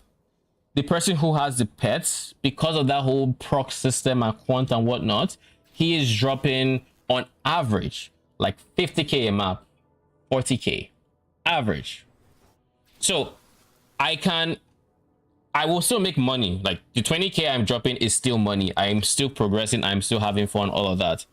But that doesn't mean that guy is not just straight up making more money than me just because we have the exact same tree, exact same everything, but he has the pets, I don't. He's making more money. Just straight up. That is what the pay to win aspects look like. And me saying 20 to 50, it's not quite that. I think most pack spirits add like, let's just say 20 to like 50% more loot for the mechanic they are associated with. So instead of him dropping 50, it's more like I drop 20k, he drops 30k on average a map, something like that. Really depends on the mechanic. Yeah, some mechanics are more busted than others. The ones that I would say really like you feel the difference are those like high swing ones where you have like big ticket items you drop, like Arcana. Because what would happen is, imagine you drop an apothecary in PoE with a strat, but this guy dropped that same apothecary, but he tripled because he had the pets. Now instead of having like 50 divines or however much an apothecary is, that guy has 150 and you have 50. That is magnitudes more where powerful. It gets annoying, like, is that basically the scarabs that you use to farm this, like that are associated with that, are basically priced around you having the pet. Yeah, so like there are many scarabs in this game that if you don't have those pets, you are not going to use the scarab. Now the scarabs aren't necessarily as powerful as PoE scarabs, in the sense of like PoE scarabs, you're not running a mechanic without scarabs, and if you do, you're probably not relying on that mechanic for loot. That's the way PoE balances it. In this game, you will drop loot from the mechanic. The scarabs will enhance it, but not to the degree that scarabs enhance mechanics in PoE. But then the difference is some of them have effects you can't get elsewhere. Like the clockwork one, where with the scarab, that mechanic now has a 700% chance to drop compasses, which is the scarab of the game. Where without that, let me see if the tree has anything like that. Tree might have it, honestly, but let me just confirm. I think a couple % on the tree, but that's about it, unless they remove that. Yeah, cogwheels. Where's the chance nodes? This is time gained. Okay, this is chance. Okay, so we can skip that. Some % at least last season, but I haven't checked it this season because. Yeah, this one is compass chance 10% on the big wheel, and then the small ones are 2% going up to it. So that's like 16%. I doubt we're going to find any more % for compasses there.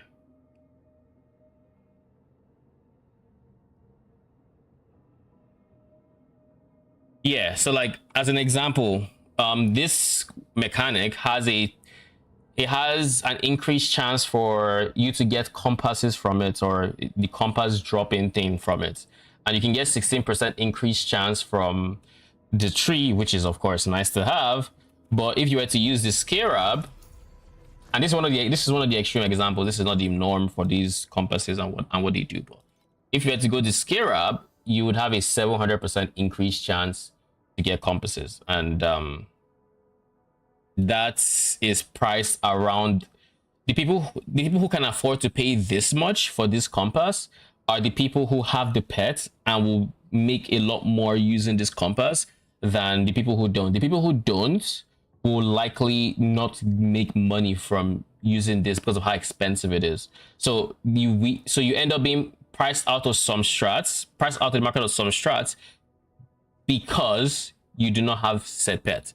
Now, there are many strats you can do with that do not have this this effect, and they exist, but like it doesn't change the fact that these more pay to win situations arise because those pets exist. You know, like there are the strats that rely on you having the pet, and without the pet you're not supposed to do it, otherwise you're bleeding money or you're barely breaking even. Whereas with the pet you're making insane profits.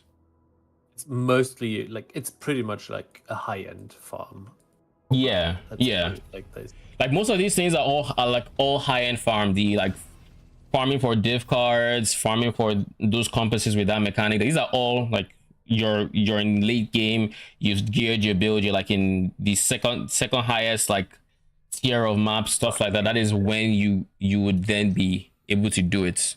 But it doesn't change the fact that those are still, they exist, and like that's what they are priced around. Also, the loot in this game is very, very, very insane. Like the scaling is insane for the loot you drop. In that, in tier 7 maps, or let's POE it again for the POE audience here. In tier, let's say you're in white maps. In white maps up until like T5-ish maps, you're dropping, let's just say on average, you're dropping 1 chaos a map, right? The moment you upgrade your build to the point where you can run yellow maps, you are now suddenly dropping 10 chaos a map. Like just raw chaos, aside everything else you're doing. And then if you were to upgrade your build to the point where you can run red maps, now you're dropping 50 chaos a map, just raw, without anything else. So the game really incentivizes you to try to go as far as you can. Can you trade stuff, gear, or craft for yourself only? Oh, you can trade gear, but there is a tax on the auction house. So if you're a flipper, you'd have to make sure you account for the tax. I think the tax is like for every 9 you get, you pay 1 tax, something like that. Every 8 8 of the currency you list for will get taxed. Yeah, so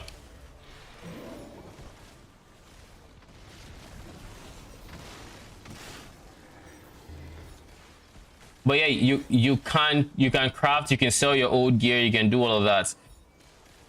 There's also corrupting in this game, and part of the fun things in this game is that when you like, in this case it's called corrosion.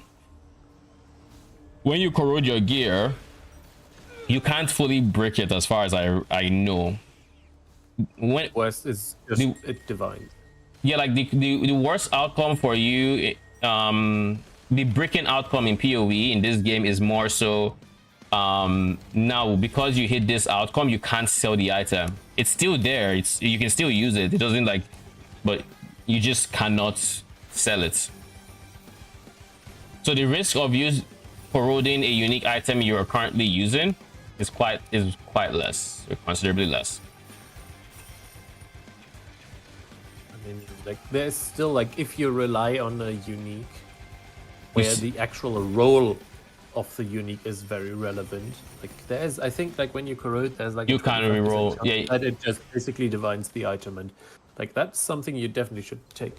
Like, yeah, you should consider that in that case. Yeah, because like I would absolutely double corrupt my boots currently, but if it re-rolls my additional lightning damage per dex from 7% to 6, And I like a lose brick. like 20% damage.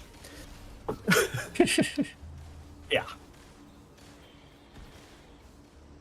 And since the boots are kind of pricey right now, I don't want to do that.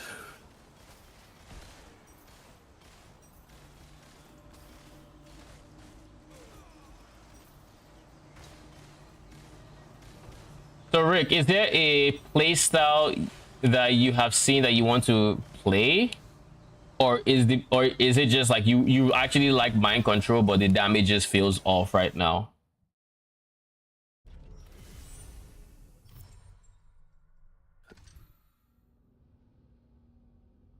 Because if it's a case of like damage just feels off, but you genuinely would like the skill, then it might be worth just scaling it. In this game, not yet. I was watching Power Strong stream and seeing this build look good. Okay. Mind control will probably be the easiest time, especially as a new TLI player. Like definitely the path of least resistance in terms of just like when you play it. I don't think there's another build right now that has an easier time to get into the game.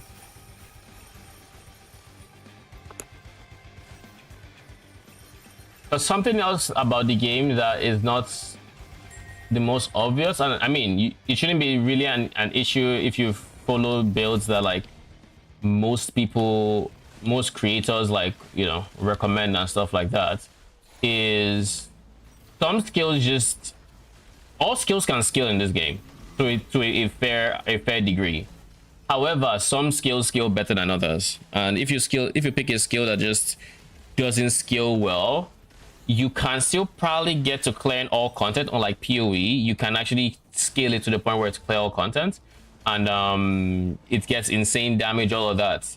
But the amount of currency you might spend to get there, you might be spending like a third to get to the same amount of performance on a better scaling skill.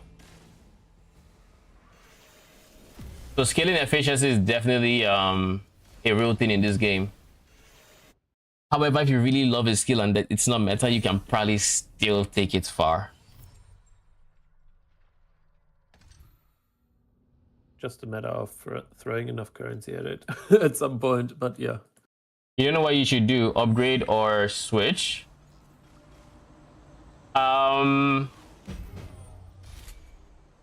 My advice with TLI and knowing whether to upgrade to like switch in, it's basically stays the same. Like if you genuinely like the playstyle or like the core concepts in a build, you probably want to stay with it because odds are it's a decently performing skill, so long as you know you didn't try to off meta your way into like some niche setup or something. And if you're following like builds creators and just people on like the in-game ladder are playing, like in terms of popularity, then it should just be defined by how much you like the playstyle or not. My control is just walking simulator. The thing is, most skills in this game end up the final end game for most skills is full automation. That is the funny thing. That's the thing about TLI. It's most skills actually just go full automation because they give the resources to automate pretty much every skill. So at the high end, regardless of the build you go, odds are you're still going to be walk simulator. Like even me, like the same way I said my minions just go out and kill and explode and kill stuff. I'm meant to be casting it like this and having them go kill stuff, and this is how I was early on. But eventually you just automate it, and now it's triggering by itself. So now all I have to do is walk around. And with the number of maps that TLI expects you to clear to progress, I think Walk Simulator is the ideal place to be at, because otherwise it would be very, very taxing or tiring to run the number of maps needed. You get very tired of clicking the thing. Now, some builds spend a longer amount of time without automation because of maybe how meta they are, or the thing they need to automate is just is popular or it's rare. So now you spend a longer amount of time unautomated because it's just an investment to automate it, or maybe it's without an X amount of investment, you end up losing too much damage and stuff like that. There's a trade-off. Right. There are some reasons why people might not automate as early as others, and reasons why some people might automate before others. It's all on a build by build basis, more or less. Oh my god, can you not block my way out, please, and thank you. So that build I can level with minions early. My current build, yes, you level with minions from level 1, your minions.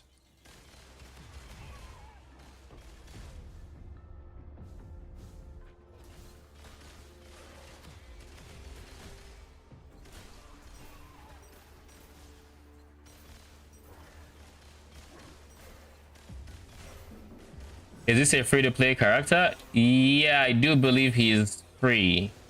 He's not. He wasn't released anytime recently, so you should have easy access to him. He's called Charge Calling Moto.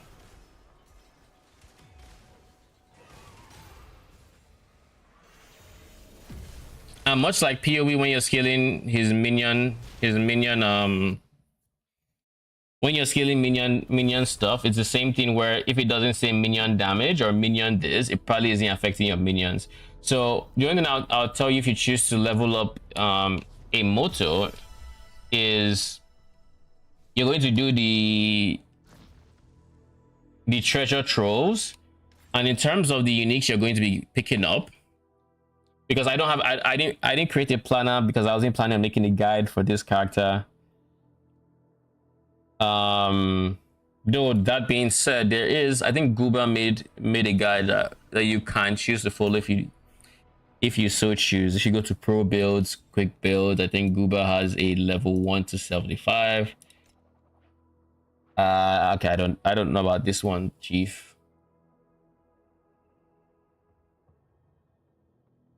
Yeah, I don't know about this one. Okay. Basically just pick up any gear that would help your survivability or damage. And in terms of treasure troves, you're mostly looking for things that either make you tankier or give you damage. There's only one mandatory thing you need to get from a minion build perspective in terms of like treasure trove uniques. When you get to this point, you have to get it, and that is this hammer, Interlocking Souls. When you get to the treasure trove that shows this as an exclusive drop, you're going to farm this until you have 2 hammers. This will carry you into, you get this pretty early on, like level 35, and this will carry you into maps easy. Like once you're using 2 hammers that are with this, it's carrying you into maps. That is the one thing I would say is like mandatory for you to have leveling minions, and then eventually you switch out once you get to maps, but that's mandatory. And then other than that, you probably just want to use all the defensive uniques you get all through the campaign. So you 100% want Desire of Survival, you want Burning Fire. This just gives you life and regen. Desire of Survival gives you a fail safe if you get low in life. You want this for Tenacity Blessings are basically endurance charges, so you want this for the Tenacity Blessings are just damage reduction. Yeah, they're just flat. Oh shit! Damage reduction. And they multiply. Oh, that's not great. That's means the more stacks you have, the worse it is, versus if you just additive. Touch. Anyways,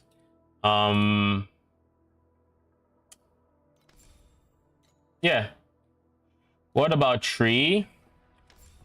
You want to go God of Machines. You pick up Orders here and Mighty Guard. Don't use Isomorphic Arms, use Mighty Guard. you're going to go minion damage, minion attack speed, minion crit. Basically, when you unlock hero ranking, look at this hero ranking. This is how you typically use to like find what other people are playing and get ideas for your build. If you go to Moto, you should see me somewhere. If I can find myself, the conic boom. This is me. Of course I can't. But anyways, you can go into like day 1 when you get to the end game, and you can use that to follow my progression. I don't even know where I was here. Day 1, I didn't play that much. Yeah, 66. You find that, click it, you see what I was doing. I think for the tree, for the most part, you can follow Gooba's 71 to 75, I think. Just going to pro builds, going to leveling guy from 1 to 75. This is Gooba that made it. You can go this and you'll be fine. Just follow the nodes he takes. I would take 1 more point into this just because the regen mana would be very comfy to have, but you can take what he goes, and you can just do this until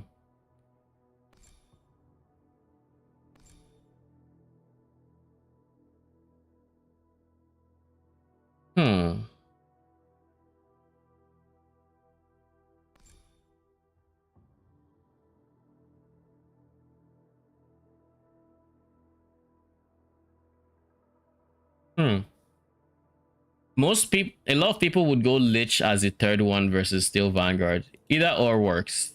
This is unnecessary. This is just me thinking about it. But yeah, you can for the most part follow this, and then up until you get to level 90, it is free to respec your tree.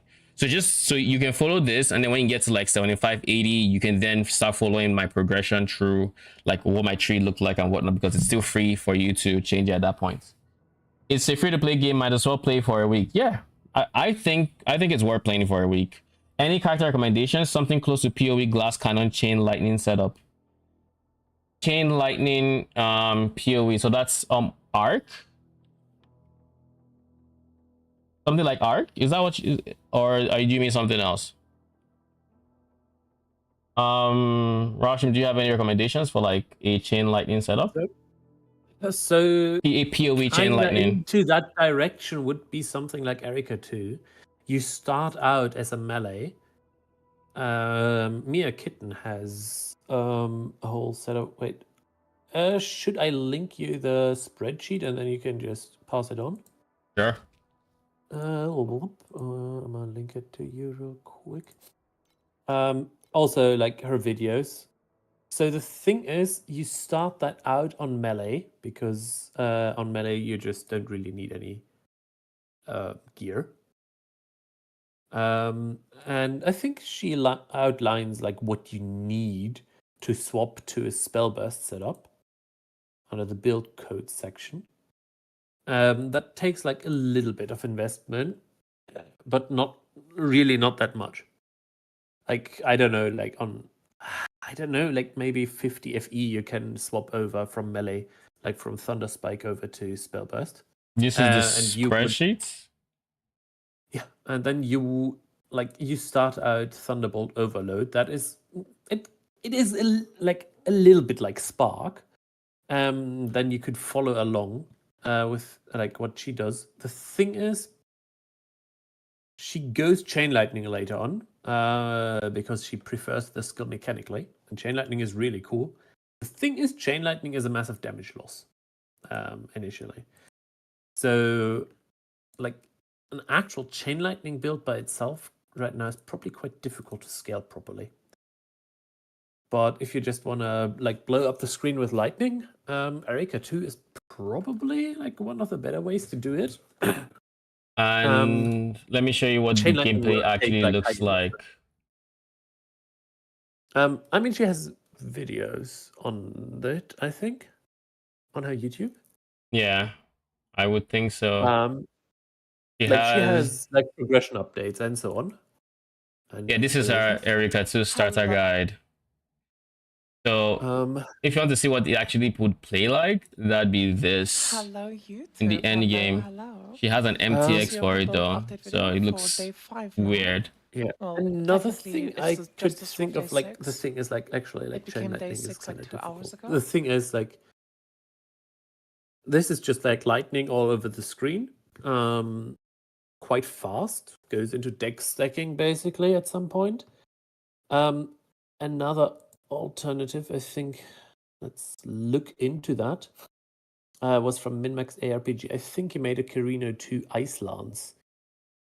Well, he has a campaign, but nothing later. That's a shame. So this is Because, what the skill actually looks like, aside the MTX that makes it look purplish. But you're basically shooting lightning across, like killing things with lightning and whatnot. Yeah, it's like this.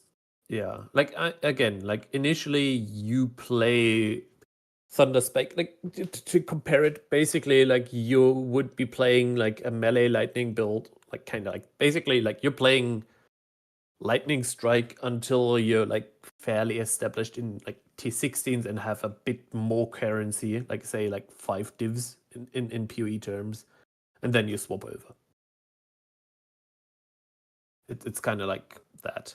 Yeah. Because you cannot really start it on absolute scraps. That will be not that fun. So I will also link the starter guide in case you choose to go this. This is the first thing that comes to mind when I think lightning for this game. Who? What? No, the person that wanted the PoE glass cannon chain lightning recommendation for PLI. Miyake was the first that came to mind. Okay, what is that comes to your mind for you? No, that is the build. Oh, okay, yeah. I can't see the link. I sent it to YouTube. I can also send it here. This is the Google Docs, and this is for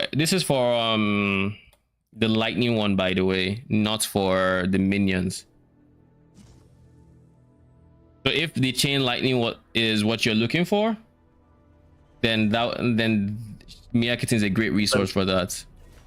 The closest to that, like, she transitions to actually chain lightning at some point, but that is like high investment. I think that is like probably like 15k FE at least spent. If not more. Like, no, it's probably more because she has like Ralph's burial and everything. So like her initial setup. Oh no, it must be even more because well, actually, well, it's probably like upwards to like 20k FE where she swaps. So that's quite pricey. Yeah. It looks good for you, but minions also look good. Yeah, I mean, I would say look through both playstyles and see which one you think you would prefer. Both require currency, to get to that level of performance. But I would say I can't really say which is more efficient FE wise, because I don't know how well the lightning scales in terms of FE efficiency. But I will say it doesn't take too long to get into T8 on Moto, and like, yeah, the spell burst setup. The thing is, it gets this? a lot of damage, but what you need to accept is for a long time you will be a glass cannon. You can scale defenses later, but it's expensive as hell. But it's also like it's a fast build. Like, you have a lot of movement speed. Like, especially once you invest a bit more and you get like boots that give you movement speed per dex, and you lean into dex scaling, and suddenly like you're like fast. So it's like probably like to some degree a little like a bow build in PoE, like a Deadeye. Thanks. Now I have something to start with. You're welcome. You like to play minions better. I mean, if you like to play minions better and you want the explode version, then I would say for you starting out, Rick, I would start off using pro builds, going to quick builds.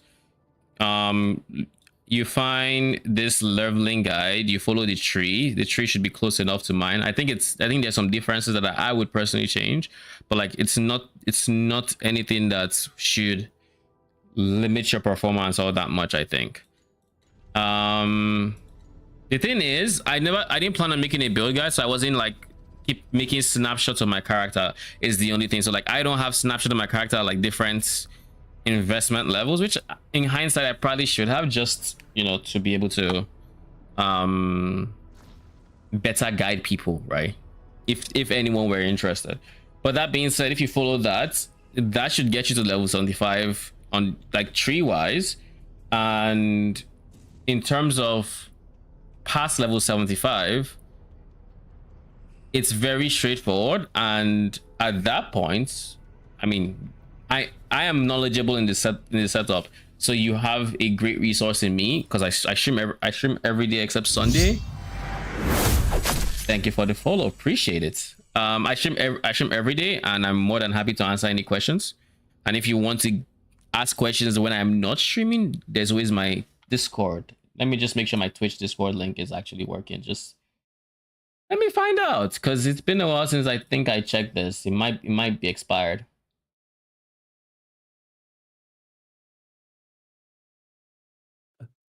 I mean, it's probably a fairly safe way to go minions with someone who is very knowledgeable and can help. Exactly. All right, so that it has expired. So let's get the new code. What video is this that has it? You confirm that this still works.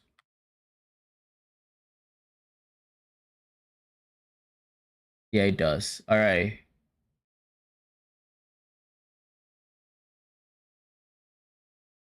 Let me just create a new link. Why don't I?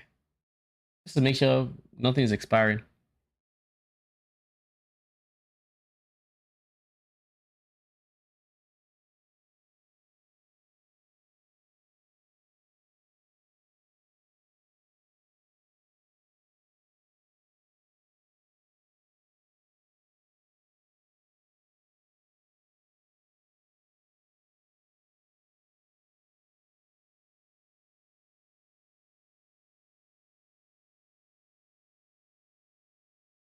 Okay. Settings.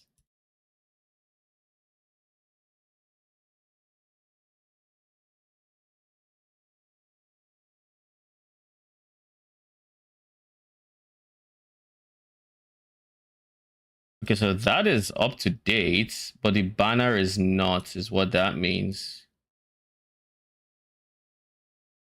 Let's get the banner updated, shall we? I don't remember where that freaking banner is. No.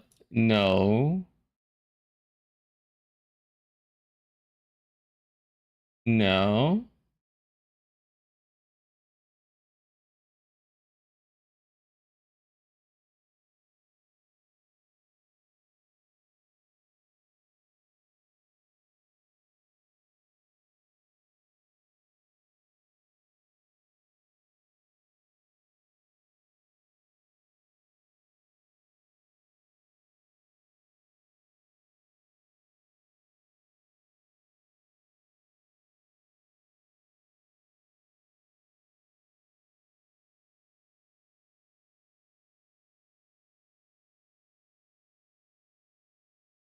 There is no universe where this is a streaming tool, right? Nope. Maybe it's in a different setting area.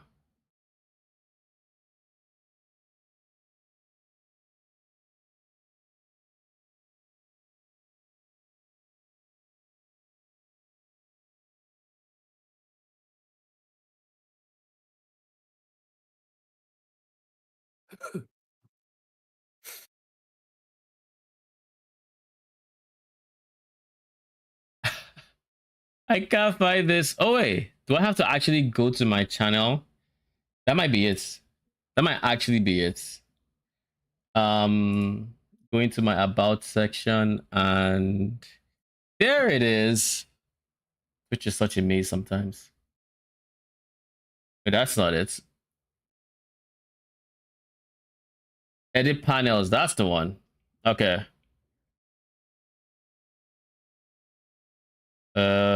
Discord, there.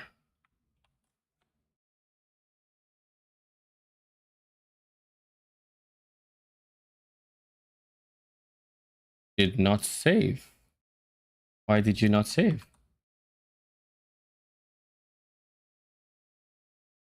There. All right. I figured it out. Thankfully. Woohoo. All right. That has been updated. Ooh, my first priceless of the season. Let's see if it's worth anything. So it is staff with additional damage while channeling. T1. Yeah, not worth much. All right. Go try to sell it.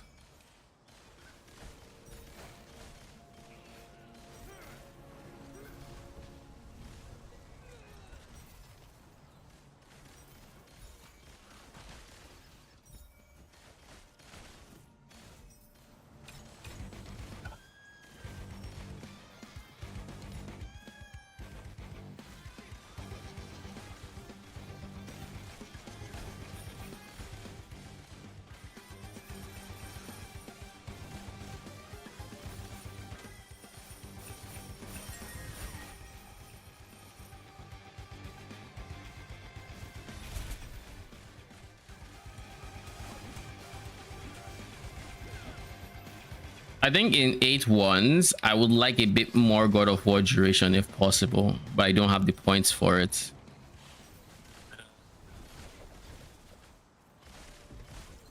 Because like I'm not quite one-shotting the bosses, but I'm also not spending any amount of time on them either. I think I spend like 3 seconds, give or take. So they still die pretty quick. Yeah. Like I swapped back to 8-0 for now because like if I get unlucky with the blessings from the compass, like the bosses can actually take like 20 seconds or something. Yeah. It really depends on what they get. 8-0s, you still make a ton of money or currency with the bosses. Yeah. And I personally prefer like it's slightly less quant and monster level, but at the same time you're running more maps per any amount of time. So I basically only switch when I know like okay I'm not running like the map is not taking like 30 seconds, like a minute longer or something, but like maybe 30 seconds. Like I can deal with 30 seconds. Like a rush strat.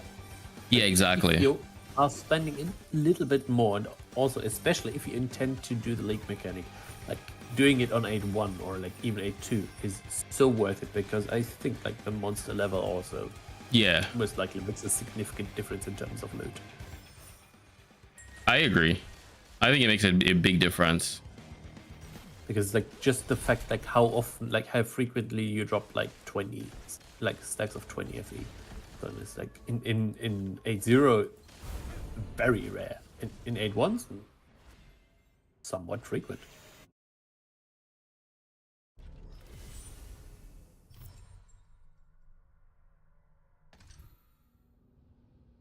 All right, so I now have one refresh in 8-1s. That means when I go to a time somewhere that is not Thunder Waste or Void Lands, I can actually just hop straight into my strat.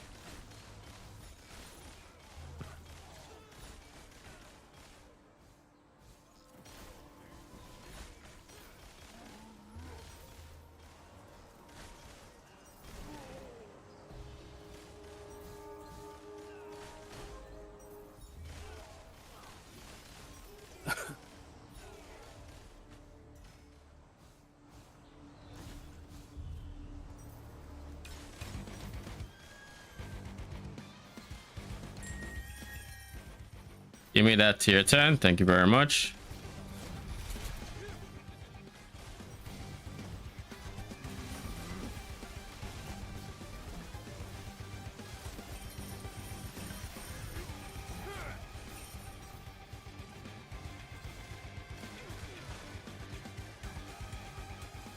Glass cannon is fun though. You enjoy glass cannon playstyles?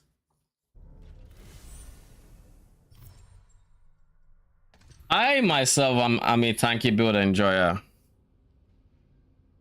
Doesn't have to be completely like tanky, but like I don't like making a mistake and eating shit for it.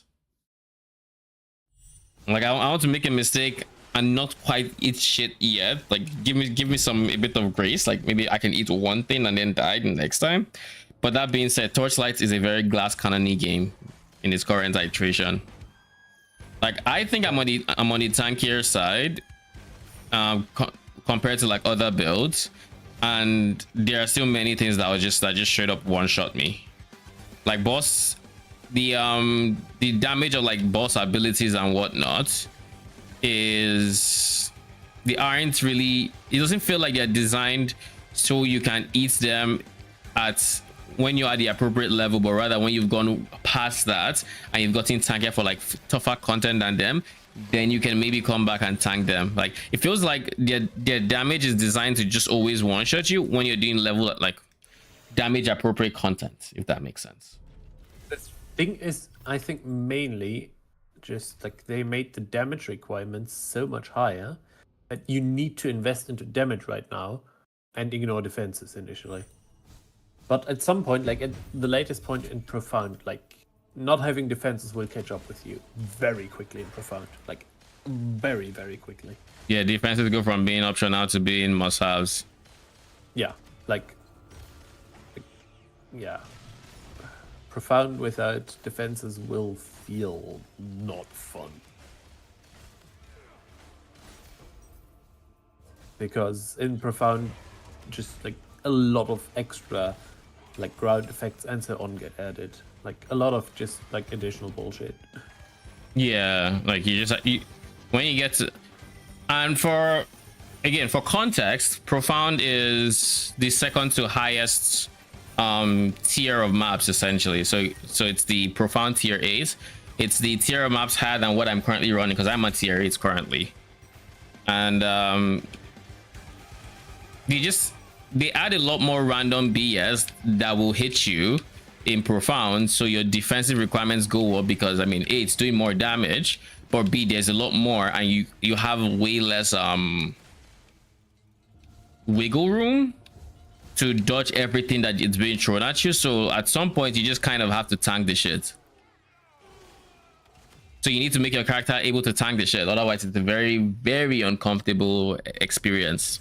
But you also wouldn't want to, you know, go tanky and then not be able to do the damage to kill the shit. So you end up having to try to balance. I ran out of boss compasses there. Let's buy some compasses again.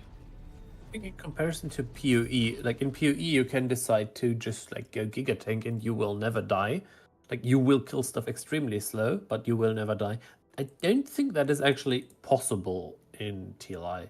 Yeah, I think there's some things that you can't skill enough damage to eat.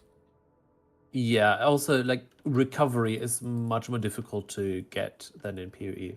Like in PoE, like if you want to build for recovery, like, you do that, and like most builds have a pretty easy time at like getting recovery if you want to. And in TLI, recovery is actually like pretty difficult to acquire. Like there are some options you have because like regain is an option, which is, you know, yeah, but it's just like a really, really bad version of leech. Yes. Is there leech in this game? Regain is pretty much like the equivalent to it. Okay, so there is no like straight up leech, because the way regain works is the more missing percent of resource you have, the more it will get you that resource. So like if you're at almost full life basically regain is like life gain on hit, but instead of it being a flat amount of that you're gaining every hit, it's when you're at 90% of your life, you're gaining, let's just say let's just spit random numbers, 100 life.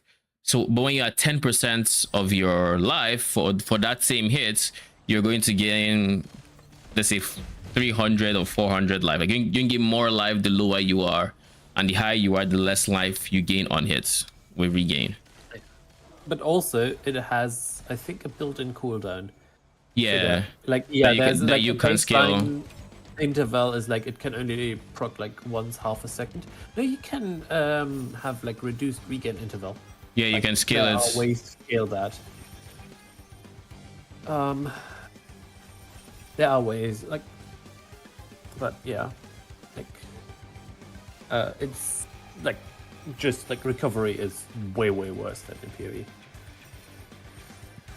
The way my current setup recovers, and this is because I'm life based, I can actually do this, is I have a recovery skill which essentially makes me gain X amount of like life when I use it. But because the game has so much in the way of like support for automation, what I'm actually doing for that is I have it automatically trigger whenever my life drops below 58%. It automatically uses a skill. Then I have a support gem that makes it just, instead of being a recovery over time, it's now instant. So it just gives me the health instantly. Going to sleep. Good night, Rick. Thank you for stopping by. And if you do decide to pursue minions, I hope you have fun. And if you have any questions, let me know.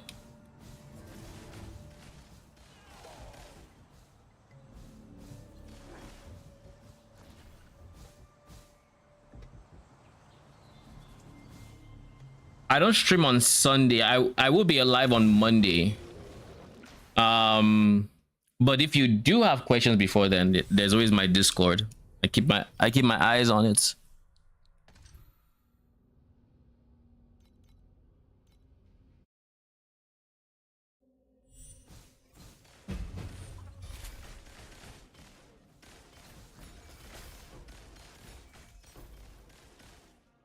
Good night, good night. Can you link it here? Check the about section. It should be there. There's a Discord banner or just a Discord icon. There are two different like areas. You just click the link and you're should be chilling. I can link it. Give me a second, let me get it. Pretty sure this is it. Got it. I also put this on YouTube just in case anyone else wants to join. There we go.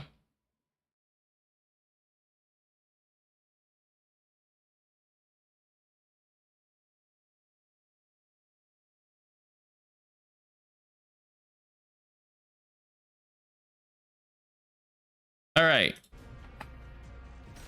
I see. Welcome, welcome.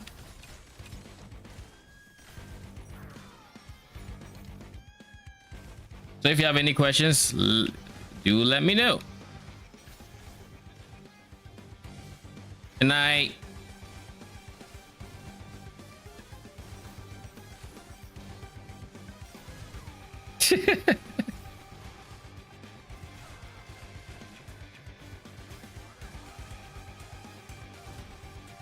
I'm sure you're gonna have questions. But we will cross it when we get there. But yeah, I think Moto 2 is a very straightforward character. I think they actually do a good job in like explaining how his skill works and how to scale it in terms. Ooh, yep, we'll take it. Big beacons. Do I have a key? Why is this shining? I don't have a key, so why the hell are you shining? Because I hadn't reset it? That's not it. Huh.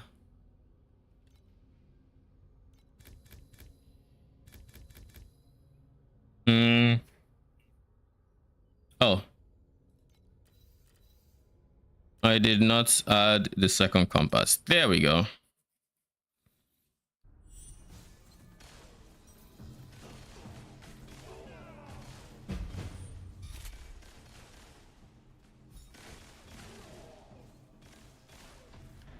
Dude.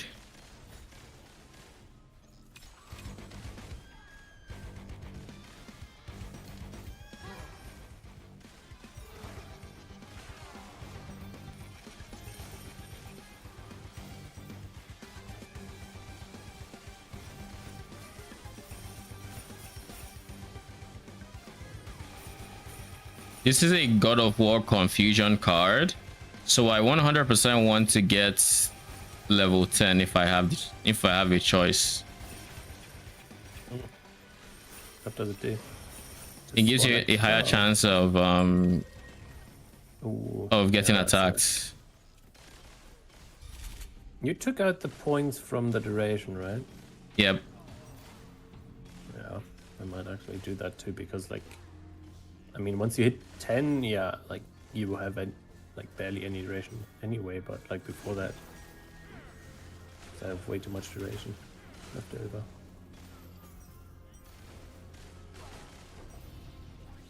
Yeah, just a very, very fine, like a tightrope type line where, oh, before this, God of War finishes way too quick, but now with this, you finish the map before God of War. Yeah. And I hate finishing my map before God of War because I don't want to have to wait for like X amount of time after I'm done just so it actually finishes.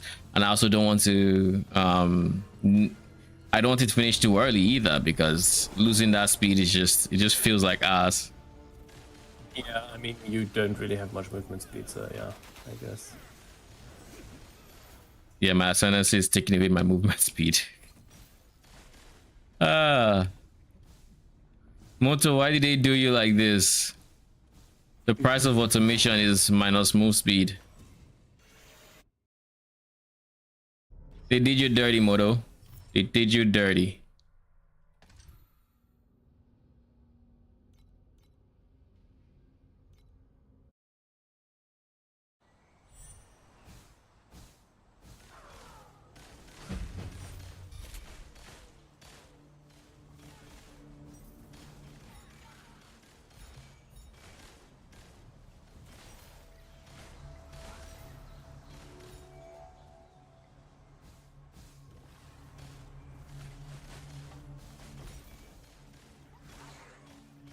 I wonder what the damage requirements are like for current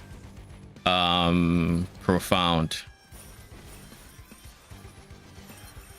I think, like, from what I've seen people do is like 50 billion plus. 50 bill. So, That means I'm not too far. Yeah, not that far away. Cause I was thinking 100 mil, 100 bill. I mean, it also really depends on like I wouldn't do bosses with 50 billion profound, that's for sure. But I do a, I don't know. Yeah. I wouldn't want to do QB that cause judges. Maybe space pirates would be rough because of that chick at the end. Like yeah, pirates are actually like pretty good. Like it feels like pretty solid. The problem is the what's her face at the end? You know, should be in profound level. Yeah. The void, these Sea Queen or whatever her name is, I forget. Yeah. Void Sea Queen. That one. Yeah. But yeah, I probably do something interesting. I don't know what yet when I get there. But since I'm 23 mil, I'm like halfway to 50 bill, so we'll see. Yeah, not that far. Yeah. Now that I have the upgrade I kind of wanted to get, the 2 upgrades, what do I want to upgrade next? I kind of have an idea for what things I want to upgrade next. I mean, number 1, my weapon needs to get, it needs an ultimate affix here, 100%. I need to invest into that. I plan to wait until I have like 1,000 FE before I throw money, before I start spending it to get it. And hopefully it doesn't take another 1,000 just to get the modifier, because I've already spent like almost 1,000, if not 1,000, trying to roll for it, and I got unlucky and didn't hit it. Didn't hit anything useful even once. So I need to get my weapons cheap, so they're not priced on a priceless base. They're just Oh. That reminds me, that's also something I should be looking at. Getting the extra modifier right from sequences. I mean, you can also add it, like if you want a basic sequence, it's apparently like fairly easy to hit. Yeah, I'll just get something. Like I'm not too picky on what, because like I don't spend too much. But like I think I just want that extra. It's like an extra mod I'm just not using right now. So I might as well use the modifier. Like the whole potential like multiplier, but like no, 100%. But like it depends on like how much I'm willing to invest, and like I haven't touched the system, so like I have zero idea what that's. What that looks like. Have you done it? No. I've only bought bases so far with it, but like it looks fairly straightforward. And if you don't want like an advanced, if you just want a basic sequence, it should be like fairly easy to hit, from my understanding. Yeah, I think when I looked at it, it was like if you don't get any it was intermediate mods or something, it will pick one of a list from a list of like random mods. Yeah, so, but like you can go again. Yeah, exactly. So you just like you spend like again per try, but like from my understanding, hitting a basic sequence, like one of the basic sequences that you'd want, like is not that difficult to hit. Yeah. Okay. So if there's a good one, like that's probably one of the better ways to spend FE. So let's see, base mods are going for about, let's say 23, 24. No, it's just base, like it's just base mod, like the item. Yeah. Going for about 24 a piece, and I think to do the thing, let's see. But I think you need like 20 of them.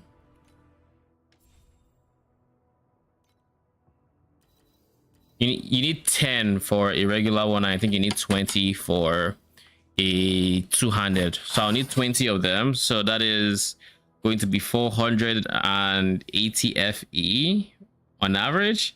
And then I need another 200 FE for raw FE. So that'll be like 680 to 700 FE for just trying to get a basic R&D. If you do the basic stuff, like on a one-handed weapon, it's like 4 base mods and 40 FE. No, I have a priceless base. Oh, the priceless base costs more, or what? I have to assume so, because it's a two-handed priceless cannon, and it says 20 base mods and 200 FE. Okay. Oh, that does get pricey, I see. And it's considering each base mod is what, 24 FE? Yeah, that is like, was it 600 FE? That's 600 FE. Yeah, I sold like a batch of 13 early on, not early on, like 4 days ago, give or take, and that funded some really nice upgrades. That's how I know it's fucking expensive. Like, but I also got lucky when I dropped them. A vault gave me a shit ton of them. Oh, I just like picked them up here and there from League Mechanic, just from doing League Mechanic. Yeah. I think since the last time I saw it, I've only picked up 2 from League Mechanic.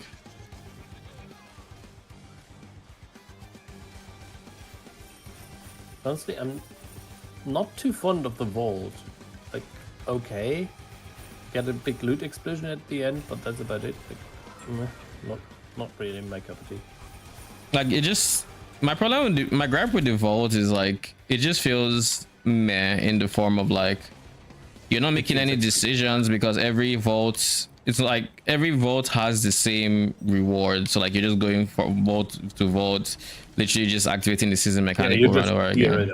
And then like when I first did it, my first impression was like, oh, this door says this, okay, let's go to this door instead. What does this say? And I quickly found out that, oh, they're all this exact same thing, because that's what your next round is going to be.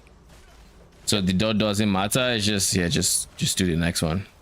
Maybe it opens up a bit when we get to profound. You know, it's possible. Now you have like medium-sized door, because I do note that you keep saying like small doors, stuff like that. So I assume there'll be medium-sized doors when we get to like profound level vaults and whatnot. But we'll see. We'll cross that bridge when we get to it. Voidlands is done. We still have Void. I'm Thunder Waste. Lord, I have 2 bosses here in my map, and they are evil. Let me guess. One of them is the worm. No, it's Trog Mage and Legion Commander. Oh, the point. But they have the blessings. Ah. And I killed them now, but ouch. There's some areas over the course of like running this strat where like in a map you just have one area that's like 4 bosses and you're like okay. And in those moments I'm just like, okay, so I'm just going to try to lure one of you away. All right, you die. Okay, next one, just try to beat one of them, because like 4 bosses at once, it's just kill me. Just say you want to kill me. Like, it's the easier ways to just say you want me dead than to send me with 4 bosses, but okay. Much easier ways to just say you want me dead.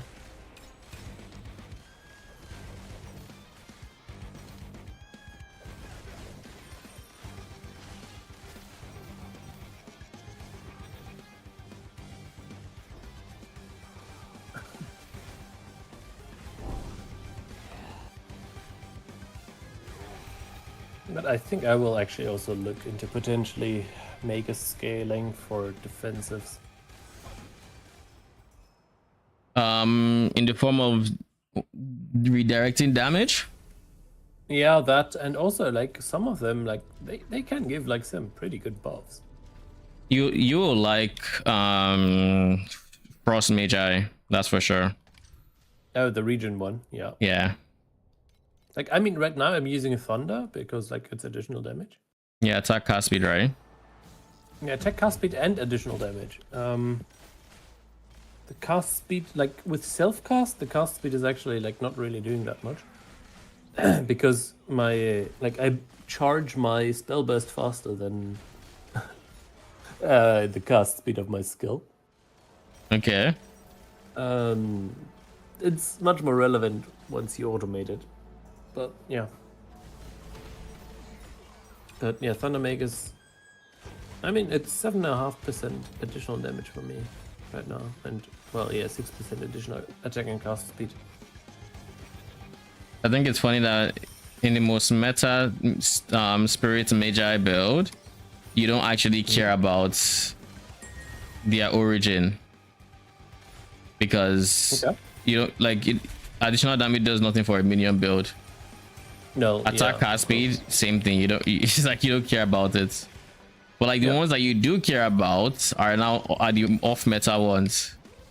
So like Frost Magi, which is like everybody would like it. You as the Iris, you want to scale the effects of origin to a degree. Like your tree wants you to do that, and suddenly you don't care about it for all the strong ones. Actually, it's also really good due to, I think, what is it? It's like less damage taken, basically, right? Yeah, less dot.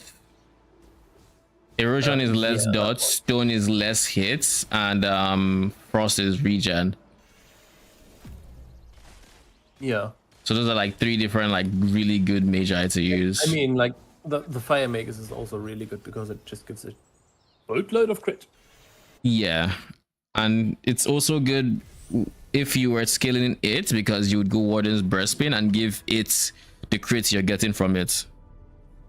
Yeah, and then there's also like, you can also give them like the protective dome thingy. What do you mean? There is like one mega support, I think, that gives them. Oh, it's only a precise one now, I think. That gives them basically like no protective field. It gives them a protective field. You transfer a percentage of the damage you take to them. Oh yeah. That's what I was talking about. Yeah, but it's also like it also exists as a slight mod, and like, for example, like if you go into Alchemist, you can take that, then you can take the slight mod, and you go like with that, and now suddenly like you're actually like redirecting quite a bit of damage. That's what I did on every single Iris build I've done so far. Yeah, I mean, it was very comfy. I mean, it's kind of like a little bit like currently in PoE on Elementalist, like you just like slap golems onto that that stuff because they're just good. Mm-hmm. And if I remember correctly, the support gem used to scale off of origin or spirit magi. So the better the origin was, the more you would redirect from the support gem specifically. Yeah. Like that was really good. I don't know if I feel like I remember seeing they changed it this season, but I could be wrong. Like I think they changed it when they changed the support gem, because they nerfed it this season. But I'm not 100%.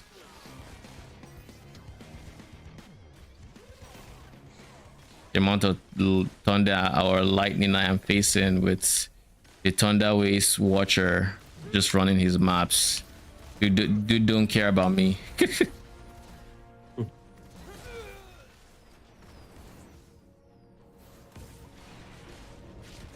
Oh god. Of course. The freaking worm. He met me in such a narrow hallway that I'm just like, I don't know where I can step.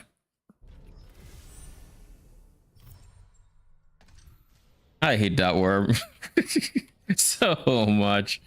What do you have? Legendary gear. Sure, why not?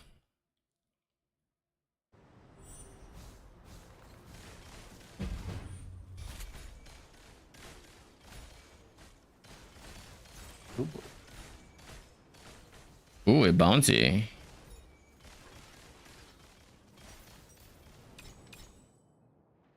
What do you have for me? Random FE. All right.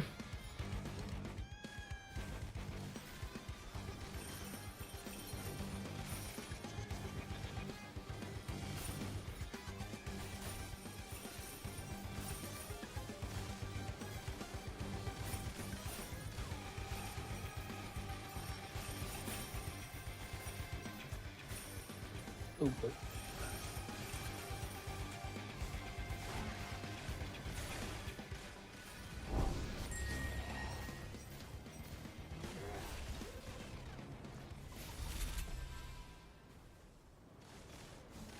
Five FE. I mean, it's not bad.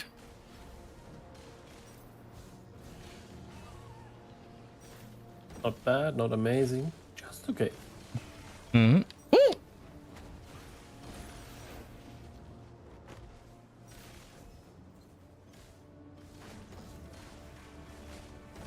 Someone needs to tell this Thunder Waste guy that it's not fair if he's going to be shooting projectiles like this or cannons like this if the field is this narrow. Because like, where am I supposed to hide?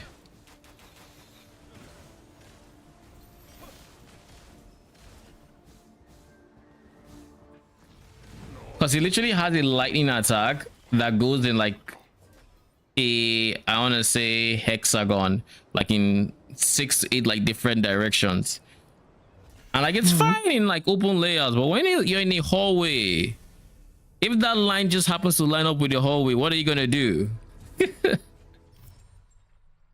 Well, you're gonna click revive. Pretty much.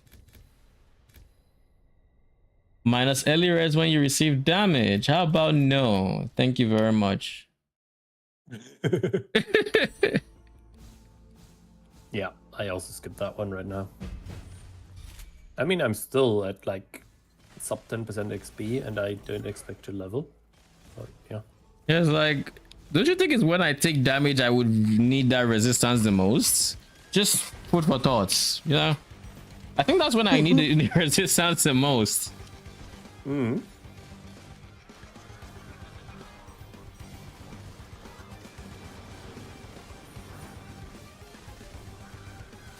There's 3 freaking bosses here. Of course there are. Why wouldn't there be? And one of them is the worm. Woo! Dude almost got me. There really isn't much boss diversity. Like, you see the same stuff over and over and over. Mm-hmm. I just think they could have picked some better bosses than some of the ones they did for the randomly for for the random bosses. Yeah. Like why? Like I don't mind the Agito one, but like the worm really. I mean, he's designed for his zone. You can tell he's not designed to appear in tiny corridors where there's barely any space and you can probably not see where the safe zones are. Same with who's the other one? There's one other problematic boss. Who are you? There's also the robot that likes to go immune at 50%. Yeah, that's the guy. Also, I was actually that one. Like He can be quite obnoxious.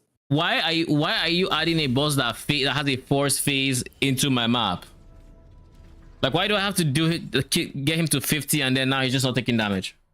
It's like, okay, you see this damage you're doing, just turn it off real quick. Just off. All right, wait. All right, you can do damage again.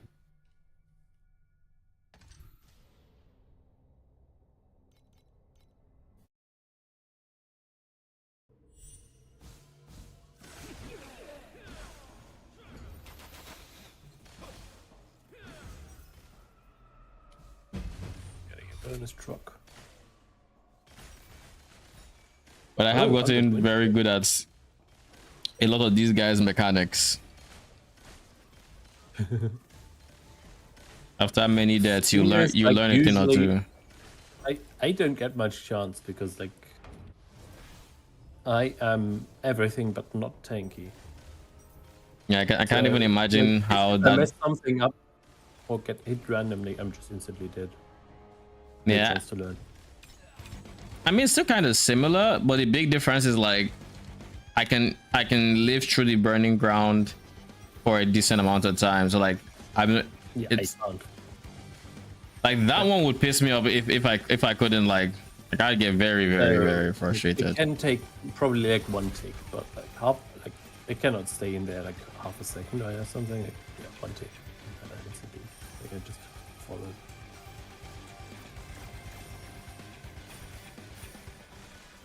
Oh, there's space pirates here. Whenever space pirates end up in my map, I end up just doing it at the end of the map anyways. I don't know.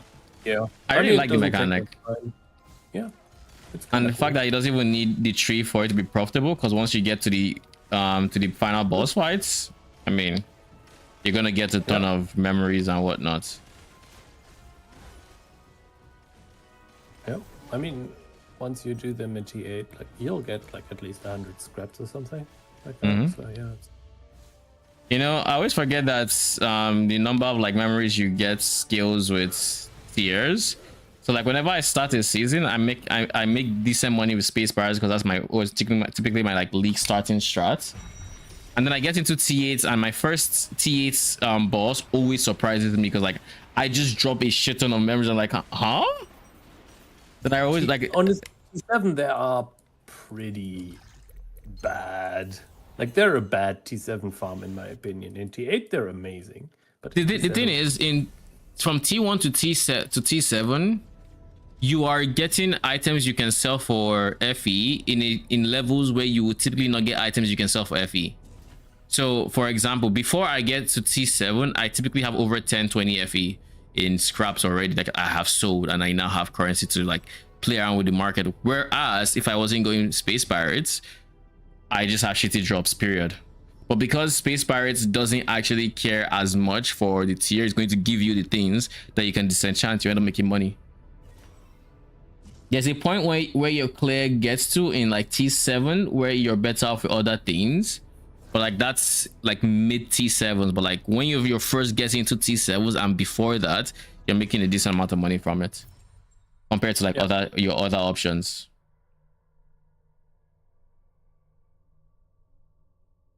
All right, let's run some lava sea, shall we? Just reload this.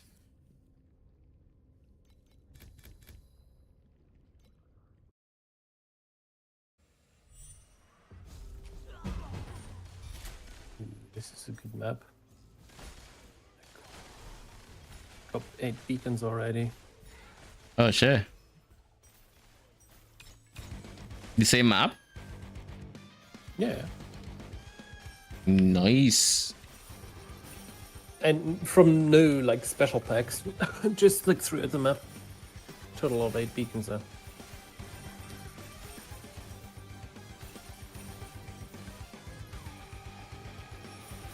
I really like just how many beacons the tree drops. Like it feels really nice to know like you're not going to run out of beacons, period.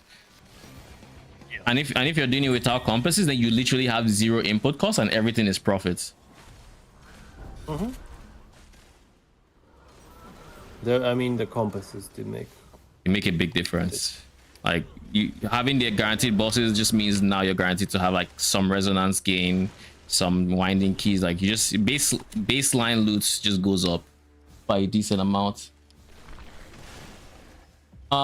Still live. Nice quick question. How to access loot filter? Click this menu and hit drop filter here. I recommend just using the junior official for now. Like this is enough until you get to end game. Probably if you really don't like the amount of things you see, you can maybe go up to no, I wouldn't go up to intermediate. This will get you through to like maybe T7. Then from there are a plethora of like loot filters you can then pick from. I am using Don the Crown's filter. But I have made some edits myself. But yeah, Don the Crown mid-game filter is what I'm currently using. But this is a mid-game filter for when you're like in high tier maps and stuff. Starting out, just use this junior official filter. You should be fine. Fun fact, when I started this season, I forgot about the official filter. So like I just wasn't using the loot filter for like the longest time. I dropped a dull compass. Basically like 85. That's the legendary? Yeah. Sheesh. It's wild that they can afford to pay that much per map. Like it puts in perspective just how much they're making per map when they can afford to drop that on a per map basis. Yeah, like I mean if you have like a level 6 Alice and so on, like yeah, like 100%. Like it really puts it in perspective. That's crazy.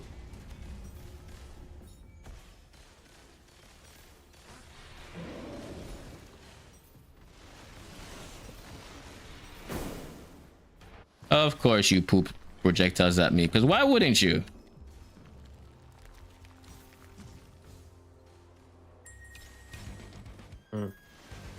When you get the card for like the disciples that drop beacons, probably the deep beacon dupe one is probably like a compass is probably worth it, I'd say.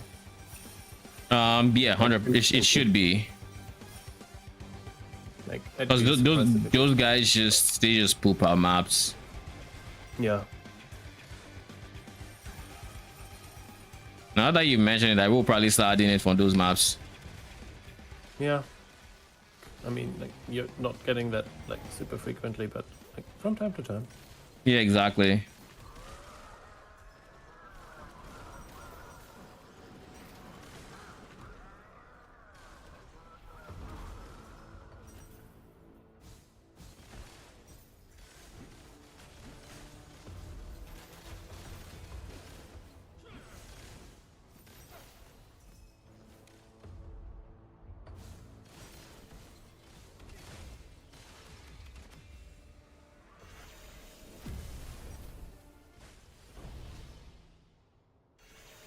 I don't know if I'm imagining things, but it feels like ever since I got like a lot more proj speed that like it feels like my explosions got bigger.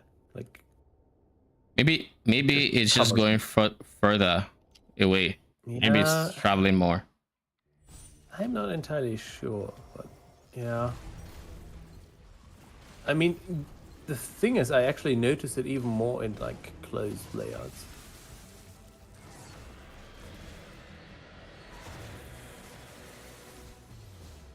Okay, so I can blow up 8-2 bosses now, thankfully. Nice. So we're going to be let's just get to good rotation. What do you say?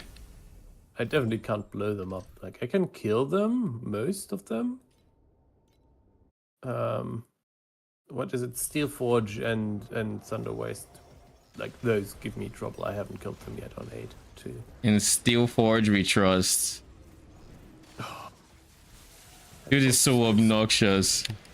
Like, I don't get it. Like, they design a new boss and it's not even like a well-designed one. The boss is just like it's not a good boss. Like, I think it's wild Just for me. obnoxious with bullshit. What's wild to me is right from the very first time I entered this arena with minions, the fight started before I could see, because like, Yeah. you start on him, my minions are going off. I haven't even seen the boss yet. Like, we literally start after he has thrown his first swipe, and I'm like, what is going on here? The Voidlands one that got added, I think, last season, like that one is actually like fair, with one exception. I feel like sometimes he does like this thing where you need to stand on the sides, but a wave, like the wave comes from all 4 sides. I think. I haven't seen it. I haven't seen it come. There is a save zone, but the thing is, it's not always obvious. You have to watch where like the circles are expanding from, because one of the edges to the left or right will have one come from it. And I have stood on the wrong side before, but when I did it, I wasn't looking at where the circle was expanding from. If you stay on the opposite side of where the circle is expanding from, you're safe. Okay. Yeah, I never paid attention to it, like, really. Just like, okay, I guess I die now, and then keep going.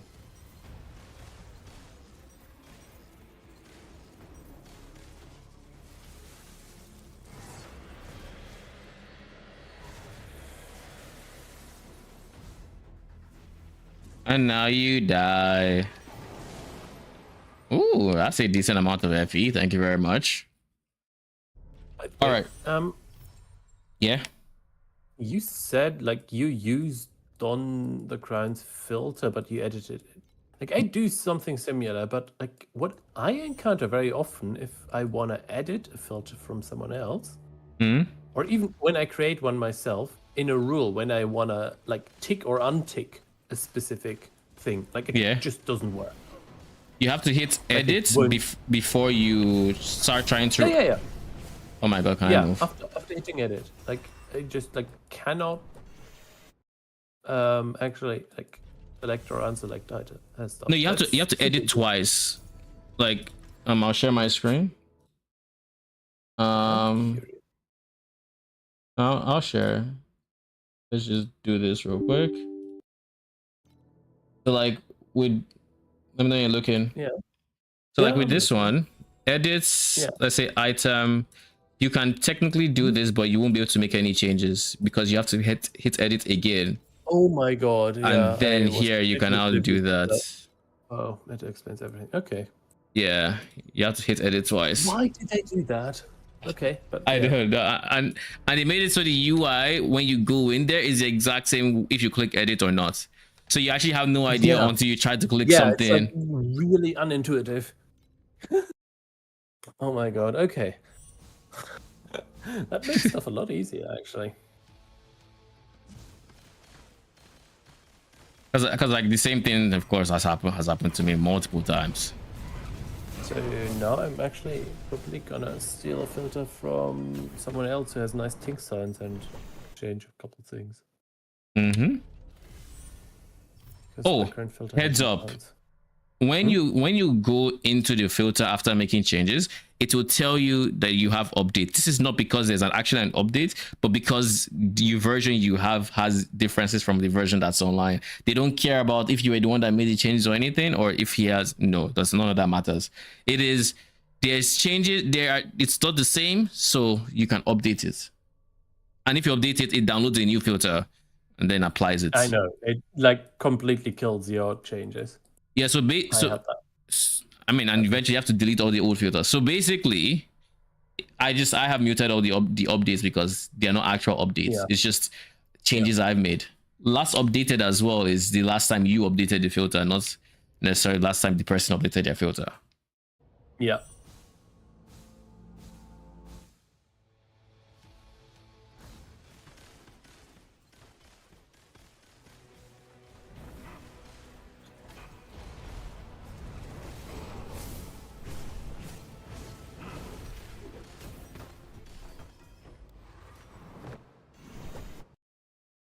And that is Blistering Lava Sea. Let's go do some steel forges. Please don't kill me. Oh my kidding, he's going to kill me multiple times even. Like he has already swung the first time. All right, buddy, let's go.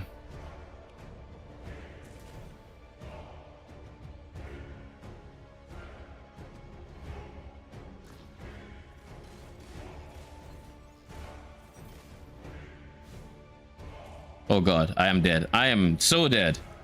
I am super dead. Okay. Not quite. Okay, we're chilling. We're chilling. Okay, I see your issue due to like the lack of movement speed. For me, it's like I need to actually slow down because otherwise I would run into the laser. Yeah, I mean, the lasers have very bad hitbox.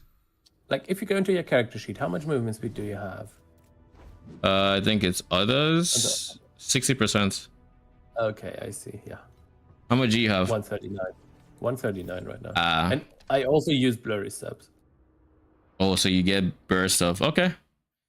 Yeah, I don't have that much movement speed.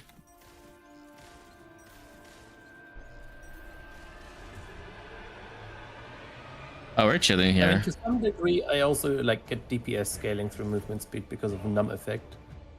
Yeah. Like I got 0.4% num effect per 1% movement speed. It's capped at 100% right now. 100% movement speed. We could have called him. Why did he not die? Would have been boring, wouldn't it? All right, kill him.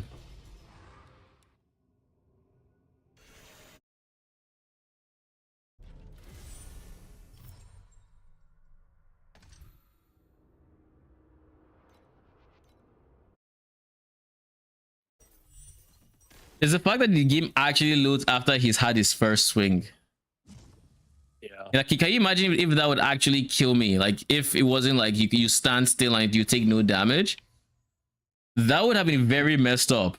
Because that's a guaranteed death for anybody that has activation mediums or automation. Yeah. Oh god, I'm dead. I'm dead. Yep, I'm dead.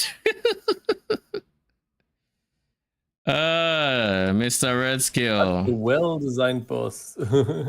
Very. Why is chaotic ending thinking? It shouldn't. Is there any iteration of like chaotic ending that ends up being money? I think the only thing that could like I think triple blur will be worth something. Double blur probably not. And probably triple fervor. But that's probably pretty much about it. Like chaotic ending used to be like way better. It's really not that good anymore. Funny thing, like the filter I'm using is hiding it now. Because the likelihood that you get a good one is very low. Extremely low.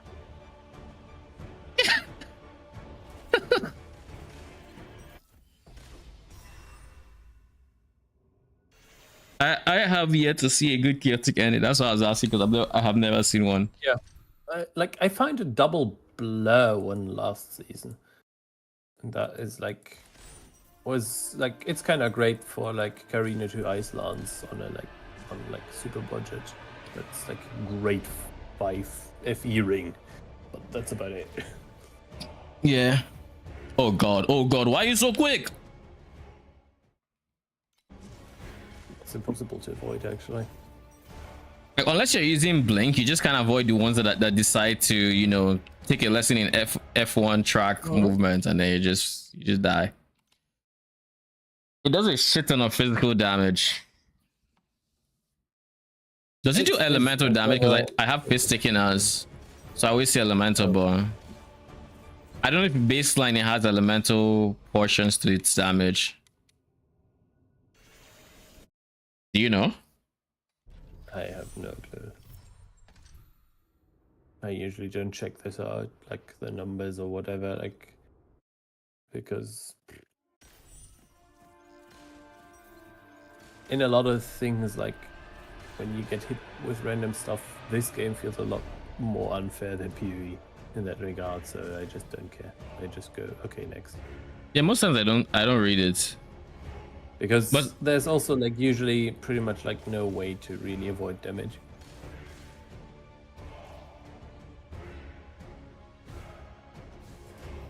I mean, like PoE throws a lot of bullshit at you, but in comparison, PoE it gives you a lot of ways to solve solve it. Yeah, like in comparison, PoE is like way more fair than TLI. 100%. Because like, how would I solve Fizz?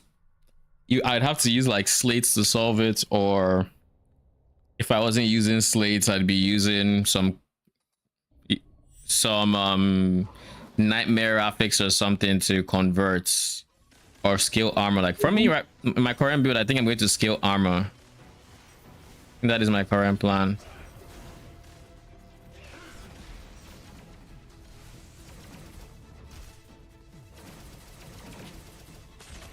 Halstron made something like he went strength stacker,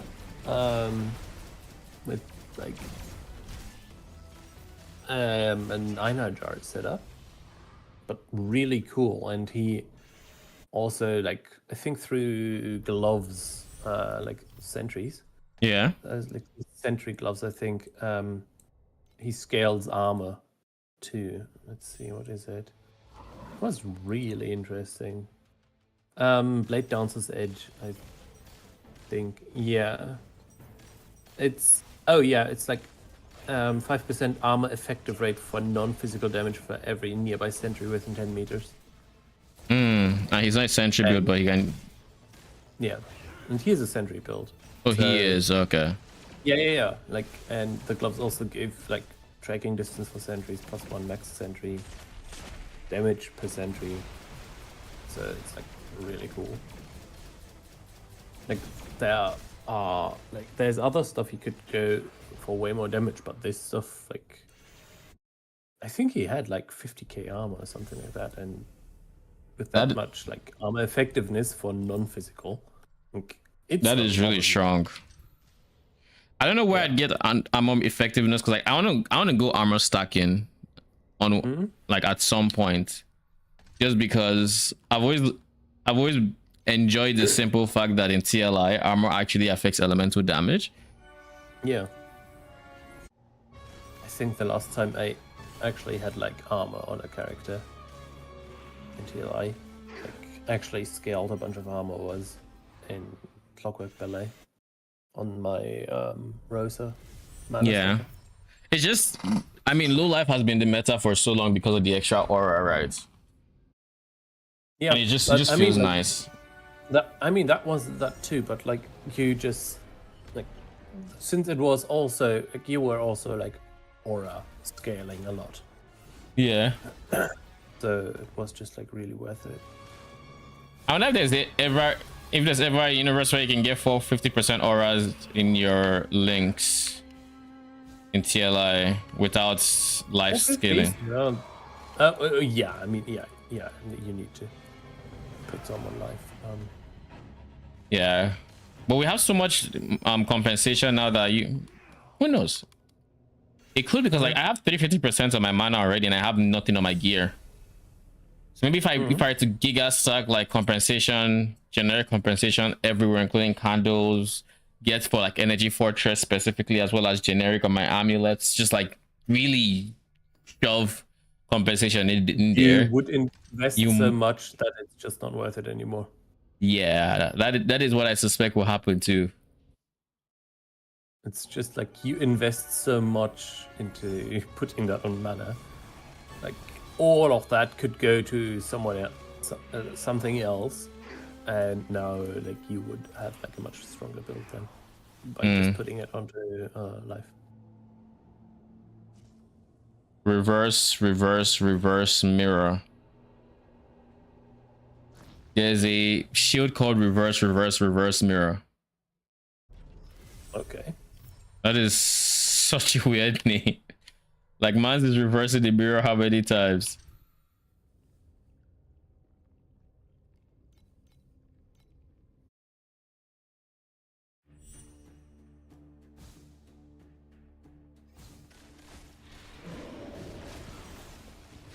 Oof.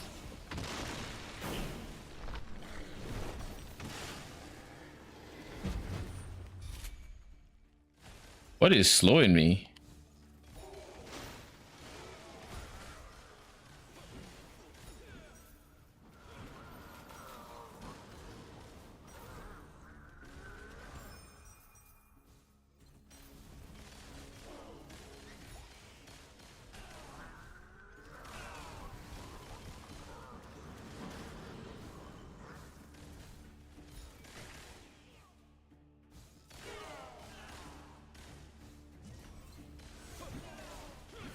I think I should have some shipments done, right?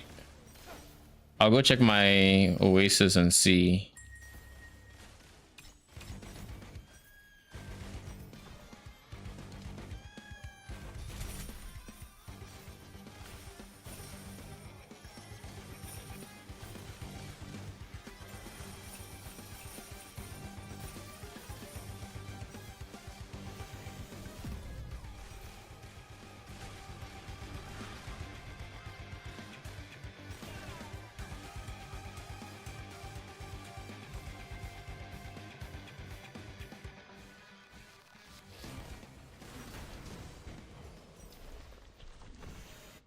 All right, Oasis, let's see. Do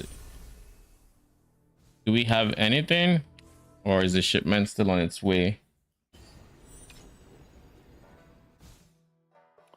Well, I think I'm gonna go to bed. So have a nice day and stream. Thank you. Good night.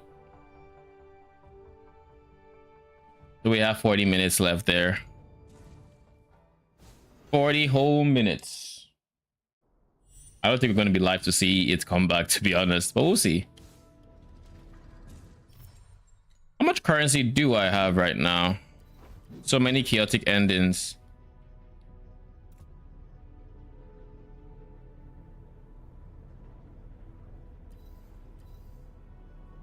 Favor, focus, favor, effect, and immune to trauma. I mean, we'll see.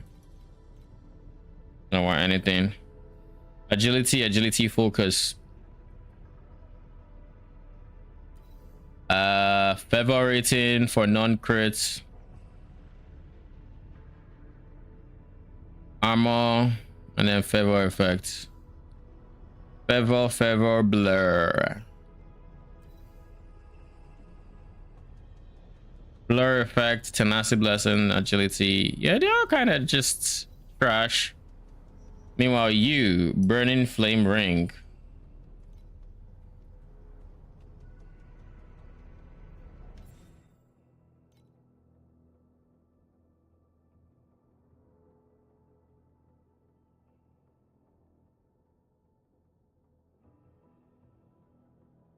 Why would they be worth something?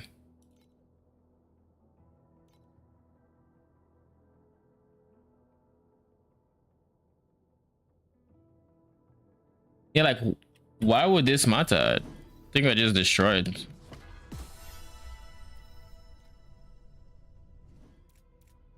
I have 187, a full stack of this, a full stack of this, almost 100 winding keys already. I think I may have gotten a bit lucky on the winding keys because, I mean, I sold everything, all my winding keys before stream, and we're already back up to 97, which is another pretty good chunk of money. Then here we have 43 beacons, which is, I mean, to be expected. Kind of chill. We don't have div cards like that yet. No, we have 19 DNs. I'm very curious to see how my traveler goes, so I am just going to run it and see how fight goes, pretty much.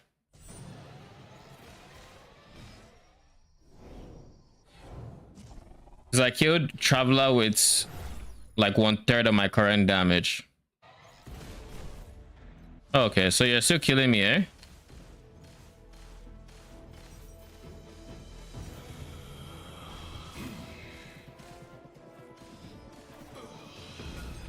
And I am not blowing him up to the degree that I'm not blowing Traveler up to the degree that I don't have to spend any amount of time in the phases. Like I don't have that much damage. So I guess if I was at like 100 mil damage, I would insta phase him. Or not damage, but DPS.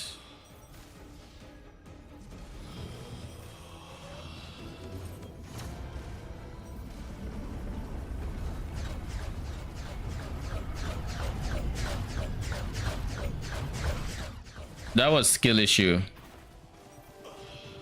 That was nothing but skill issue right there.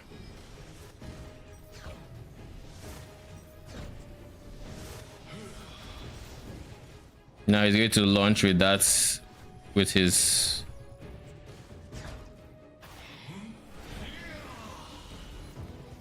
Yeah.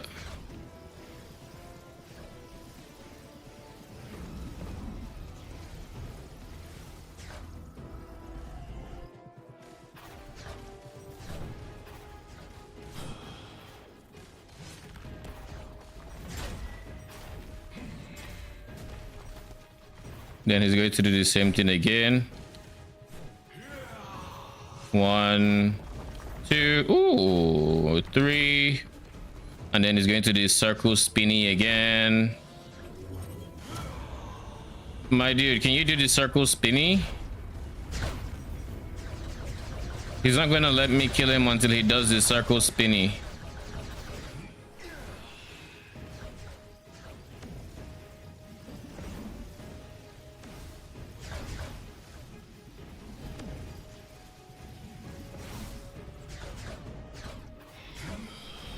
And now he dies.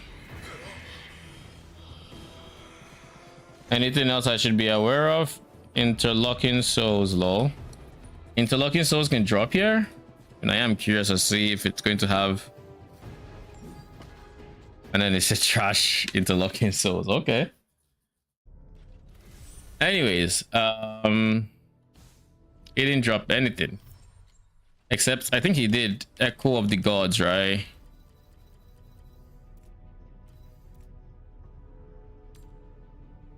One-eighth of a pedigree, and they all go for about 9.5 FE.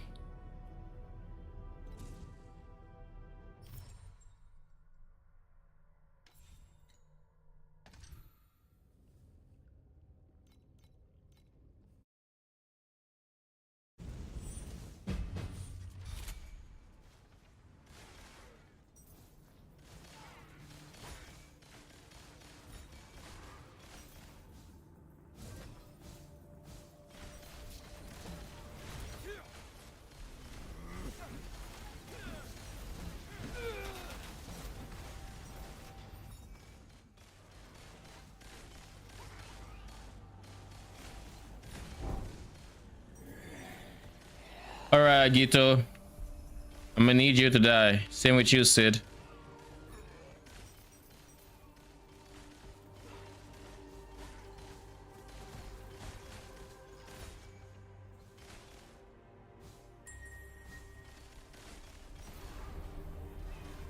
I haven't found the car yet.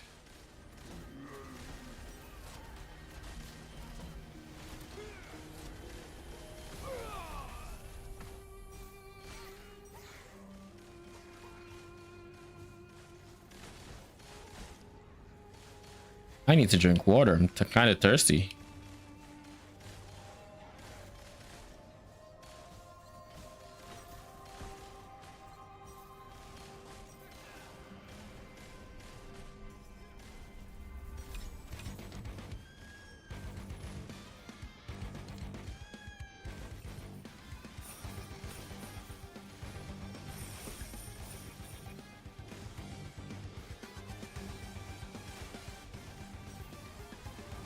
Ooh, thank you very much. Pros wall.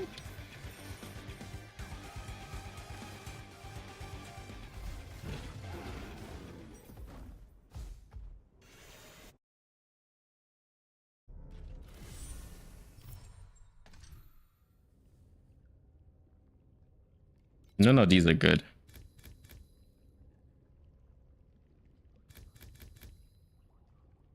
Hmm. That is fine.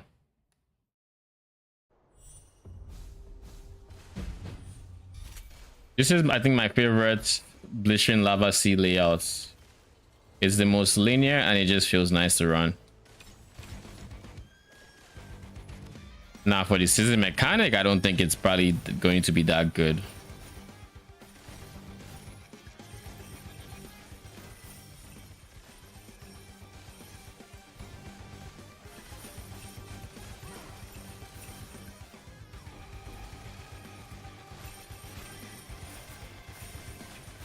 All right, let's keep going. Keep it pushing. I'm dead. I'm not dead.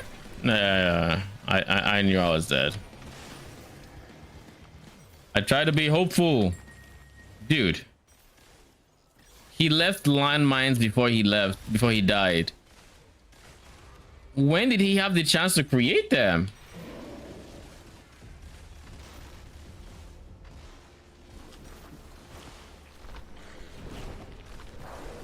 Brother in Christ. Leave. Thank you. Ah, bitch. I really hate that word, like with a passion.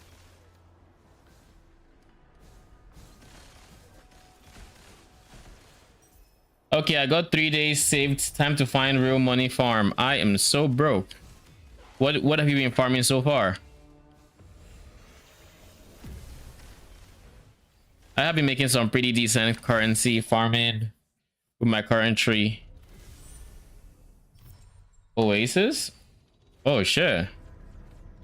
Oasis has always been nice to me. I find when I was running Oasis, I was dropping a shit ton of like just what do you call it?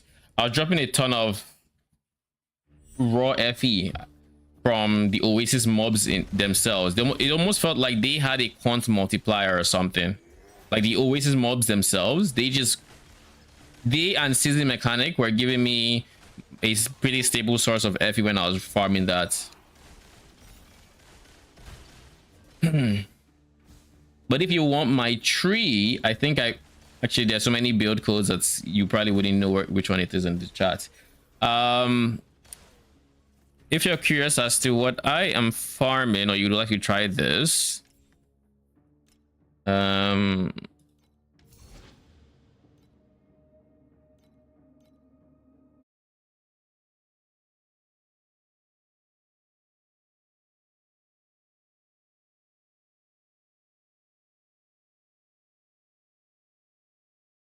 ignore the space and the dash. It ends at the 2 equals.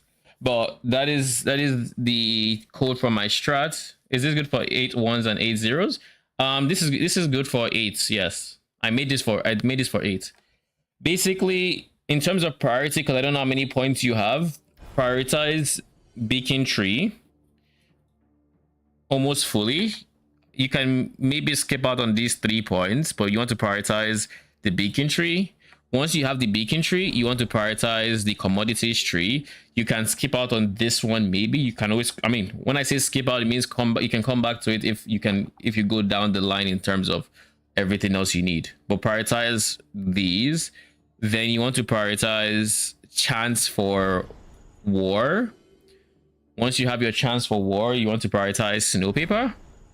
Once snow paper, then you want to come back and pick up any of the things you may have left behind in these 2. And then once you have those ones, you then come in and go for duration. I have enough damage to where I don't need the duration, so I have swapped my duration for chance to be attacked. But if it takes you some time to kill the bosses, then here.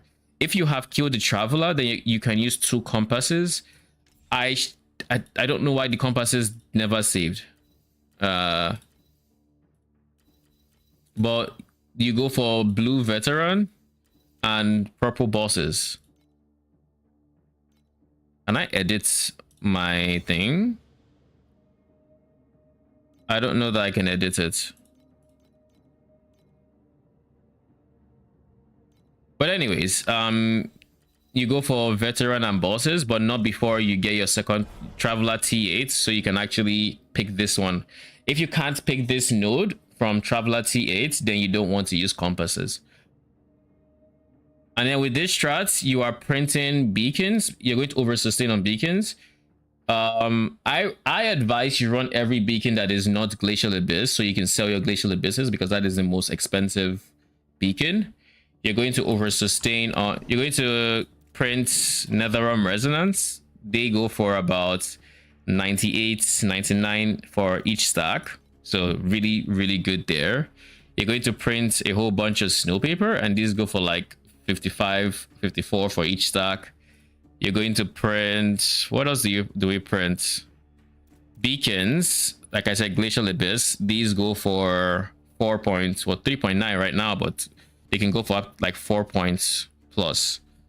You print those as well, and you probably print up some excesses of these that you won't need to run, but I've been running them, so I've mostly just been selling this. And asides those, you just get random drops otherwise. And just from like those drops alone, you're going to make a lot of money. Oh yeah, and winding keys. You print winding keys. The 97 winding keys, full stacks of these. These are all things I farmed while live in the almost 4 hours I've been live, because I sold. I liquidated my stuff before I started. Was it before I started, or first thing I did on stream? So you would notice like all these things. I bought some compasses, but like I liquidated all my Netherrealm Resonance, my snow papers, my Glacial Abyss, some compasses, things like that. And I mean, they all sold for like good money. And then of course you get some Divinity Emblem Wars. These are also really good money, so make sure you have these on your filter, and they make a loud sound if you need to. They drop rarely from God of War, but that's always a nice to have if it drops. And that's about it. It's pretty good money. And because of the way the strat works, you over sustain beacons, so you don't actually have to pay for beacons. And if you're not using compasses, that means you have no input costs. If you do decide to use compasses like I do, then your compasses total are like 3 FE per map, and all you need to do is drop 1 Glacial Abyss or a full stack of Resonance, and you've paid for it, like a 40 stack of Resonance, and then anything else is profits. Very easy to become profitable on a per map basis, is a TLDR.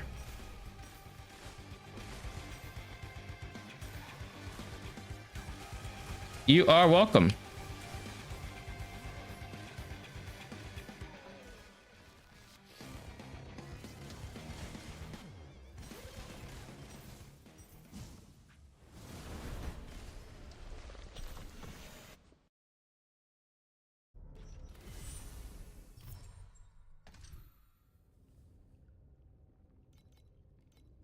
And then for confusion cards, if you ever get the golden card that says Queen's Disciples, you want to run that confusion card with a beacon compass, because that will give you the best chance to duplicate. Because those mobs, when you run into the group of Queen's Disciples, they will poop out beacons, and then you have a better chance at duplicating them. So it's just really good min-maxing for when you run into that set of 4 cards. What am I meant to do? Kill reinforcements? All right, got it.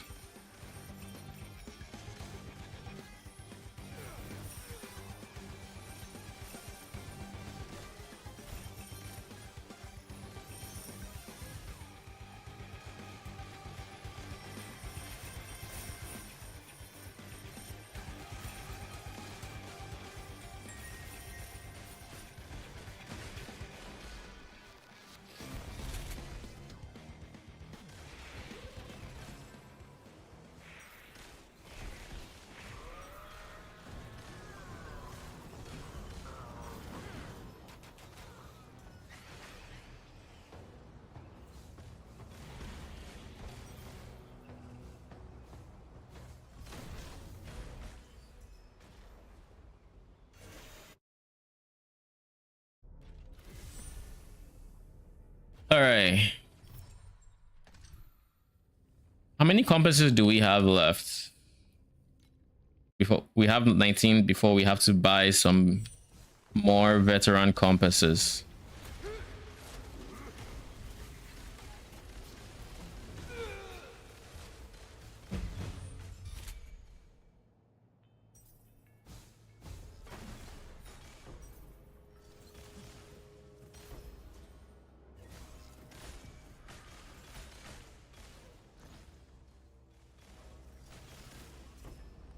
Yo, what is blocking me?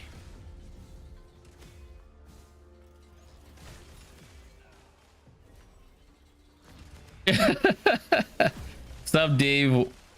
Welcome, welcome. How you doing? And I'll have you know, my luck is very selective. It is very selected. It can be good. It can be really good and it can be really bad. It all depends on the day. Sold all the keys for 4 houses of mirrors and you gambled it all and lost. 07. But did you have fun gambling them?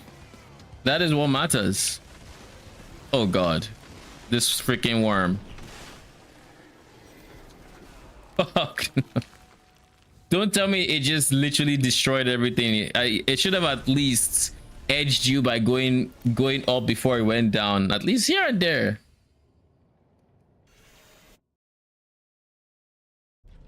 Wait, you just put all 4, like you just slap the 4 in there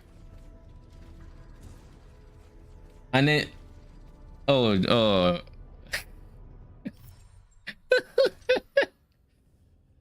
aren't you meant to like trick the RNG by going 1 when it proves that you know you've used the bad RNG, so you then go 2 and then it proves that, and like it can't go worse from, it can't go any worse, and then you put the last one and then it proves that again, and you're like, well, RNG hates me. Look at your key. Oh, this season wasn't your season for RNG. I'll tell you that much. It wasn't your season. With the amount of keys you opened, you should 100% have at least gotten 1 mage blood.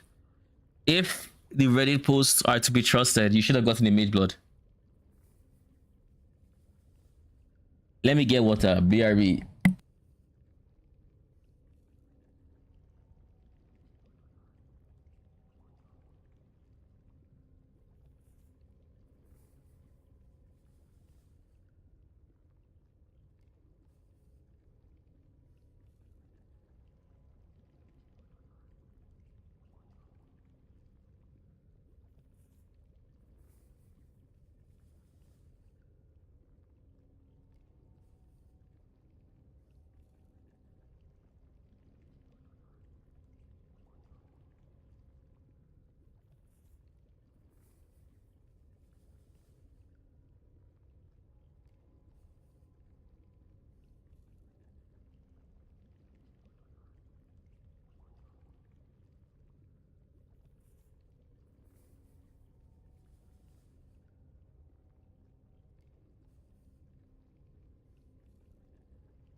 All right, I am back. Where were we? Oh, ads are going on for another 2-ish minutes.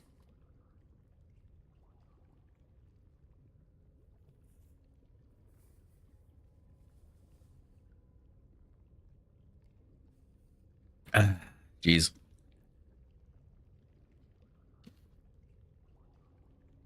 Nothing beats cold water. Nothing beats cold water. All right, let's do this guy.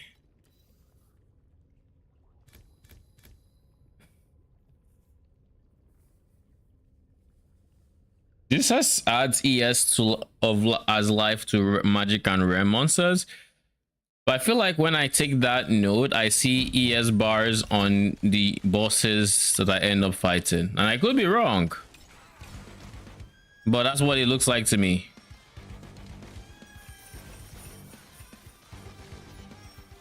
The league was meant, to be honest, it just settles with previous people that one shot.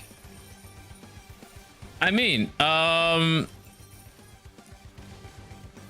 think you get to a point defensively that the mercenaries stop one-shotting you. At least that's how it was for like most of my builds. But then again, I also just, I've said this before, I'll say it again, I like being relatively tanky, so I always try to get to that point, except on my meme build. My meme build is, you know, it was more or less a meme, so I don't think it's defensively going to get to that point because it just doesn't have the sustain. But it can take a hit or two. Of course, this is after the nerfs. Before the nerfs, everybody would have gotten one shot. But after the nerfs, you could actually eat some of the attacks. That said, there were some attacks that you just, you know, you couldn't do anything about. Like if you met a giga stacked tornado shot merc on like a T16, that will fuck you up because that map probably has Fizzers Extra. And you're about to figure out why Fizzers Extra is very rippy. Especially if that tornado shot merc has extra approach. You are toast. I tell ya. Drank 2 liters. Why would you drink 2 liters of vodka? Isn't that like on the higher side of like don't do it?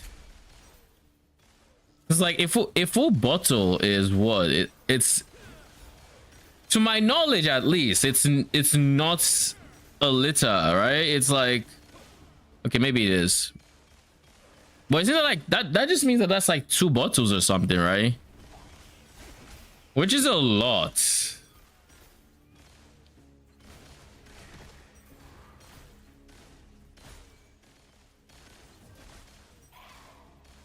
Got to celebrate that I'm debt free. I mean, that's something to drink to. Don't know about 2 liters, but something to drink to. 100%. Congrats.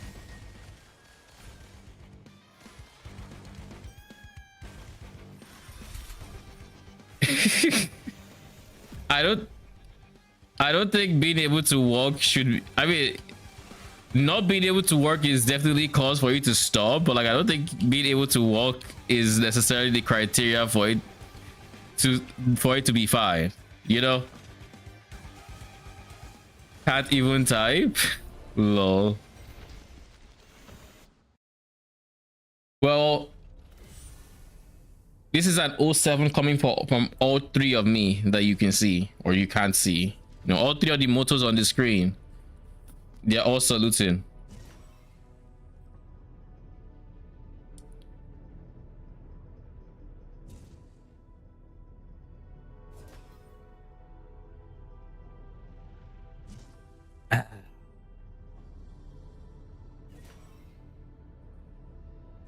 All right, what am I picking here? All the options here are shite, I'll be honest, so I'm just going to pick anything.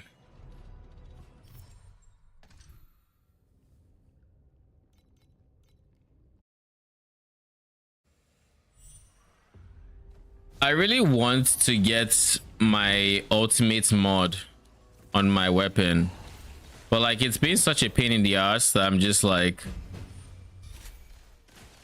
I mean, we'll see, but it's been such a pain in the ass.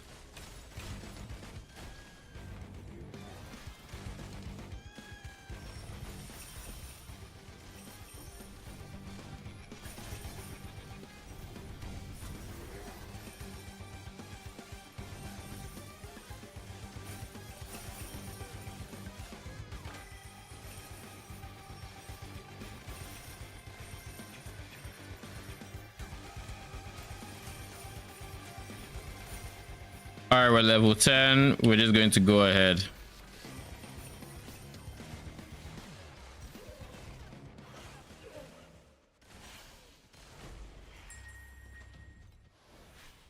Dude, did I take a mod that's screwing me over, or like what's going on here? Because it almost feels like the minus res when you take damage.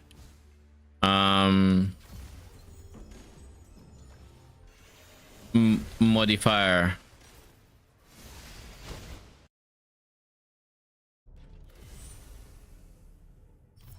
I guess we'll find out now. It is minus res. I was like, it feels like minus res because like I'm taking more damage than I should be from certain things. Like, huh?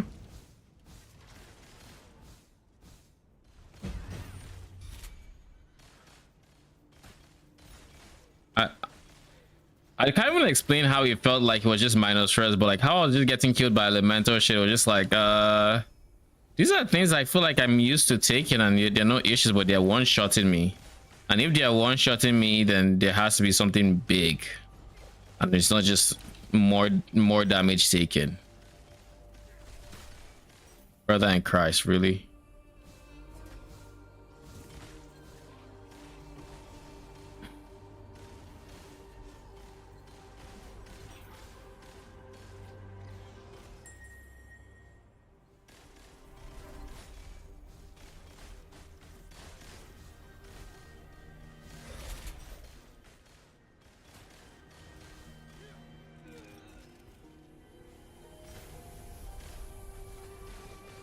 Those are maps to the top left. We'll go get them eventually.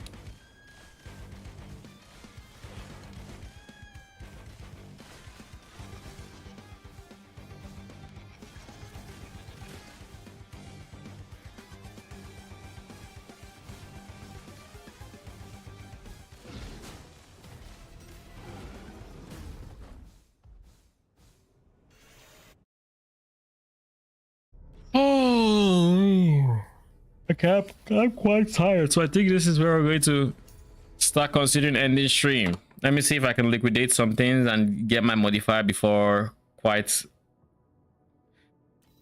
All right, let's do some liquidating, shall we? 54, 52.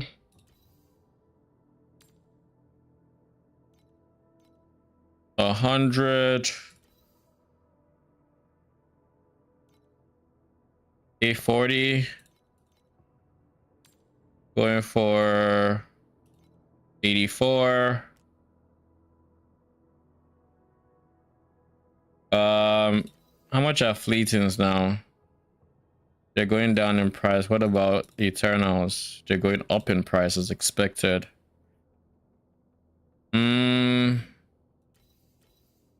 The winding keys will go for max value, so 52.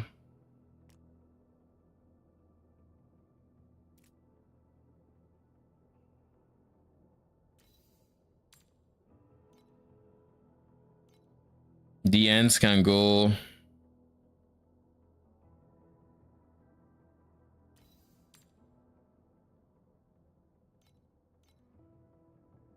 You can go. You are going for about 25 FE, so you go as well. You are not expensive. Oasis. Oh, I have an ultimate ember in this. think I'd rather turn that in than sell it. Now let's make sure Oasis has not given us our materials. 7 minutes. We can stall for 7 minutes, I think. 7 minutes is a good stalling range. Then we can see how much we're going to get from those shipments, and then we'll probably just end up shipping more.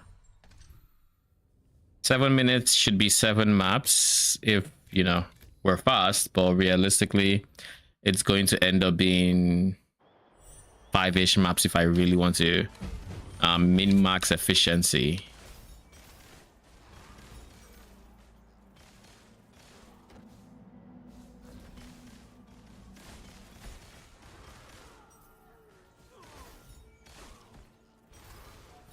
Dude, this map is pooping beacons.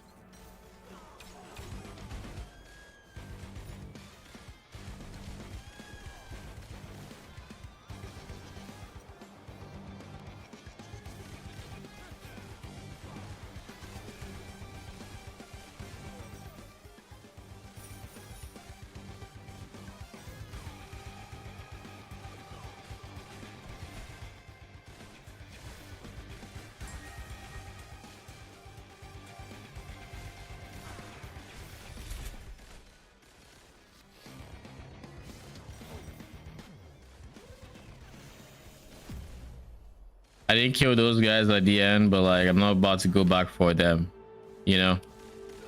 This doesn't seem like efficient use of my time. Ooh, space pirates, you know I can't say no to you.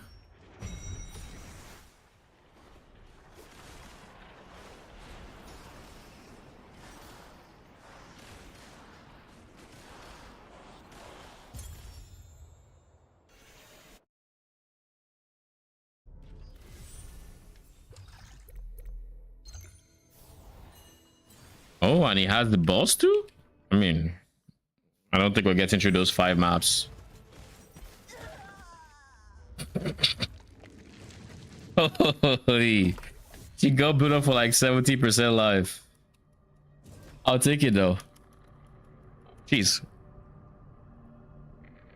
Something just got in my eye. Okay. I think I'm good. I think.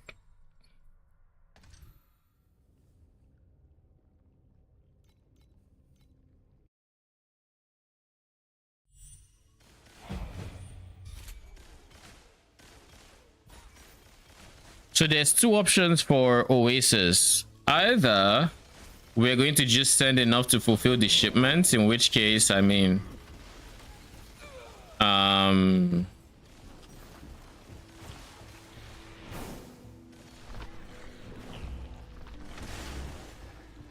oh god, you just had to set landmines, didn't you? For Oasis, it's either we send enough for the shipments, in which case I think we get a bit more bang for our buck. Maybe. I could be wrong. Or we full send, or we just straight up full send max value shipments. Now last season I was a max value shipment enjoyer myself. All right, that's what I was doing. I would make sure I would wait until I had a full shipment worth of value and then send that. But I wonder if it's more efficient to just send the bare minimum. Things are selling, so now we should have the currency to try to roll our weapon and then see where we end up in terms of DPS.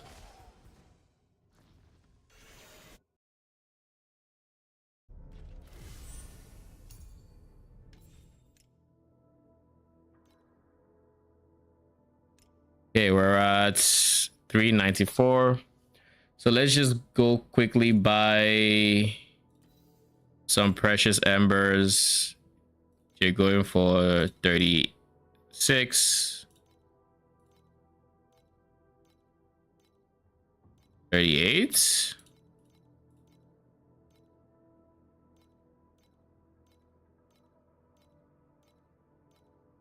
How are we still going for 40, my dude? This doesn't say 40 anymore. Yes, it does.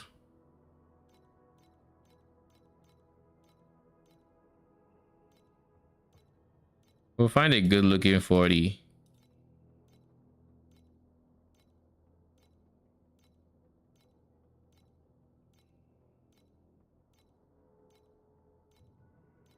So it's not even going for 40?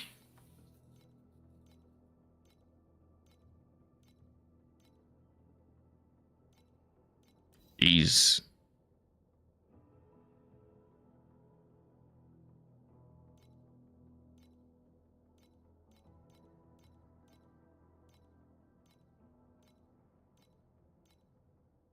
The way this shit is just like, oh my god.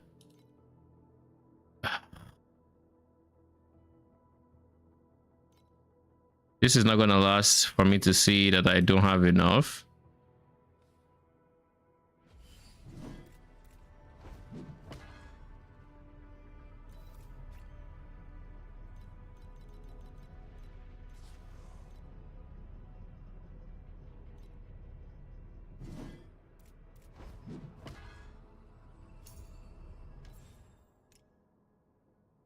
Yep.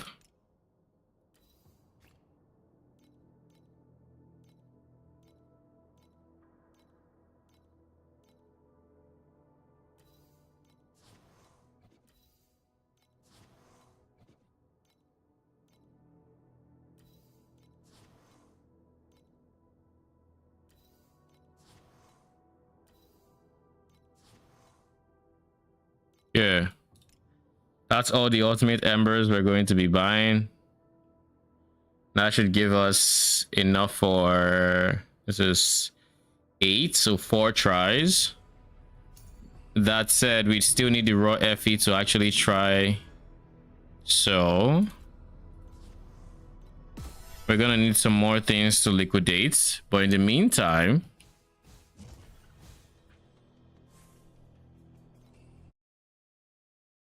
how close are we to this? All right, just to confirm, we do have our packed spirits, right?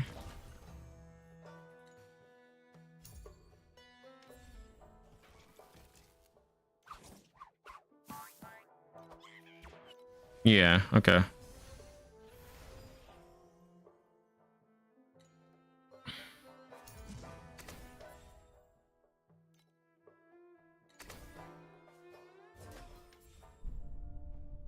Let's start with the main one. Ooh. All right, you procced. Tell me, show me something good.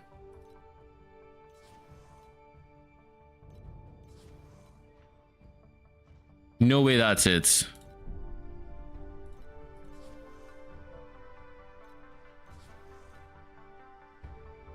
Okay, so I think that just says what everything exactly what I needed to hear. Which is we're still going to be sending big shipments is what that means.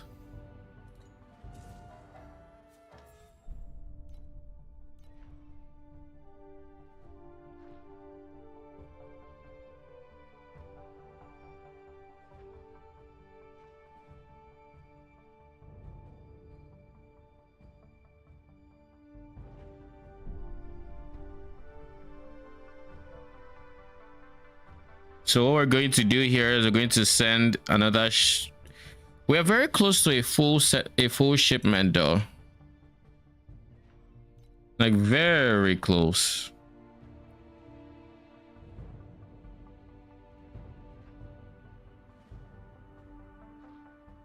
It'll take us a bit of extra time before we get to 20 mil. But I think I want to wait till 20 mil. I don't think fulfilling just the bare minimum is going to be worth it, simply because, I mean, this is level 7 already.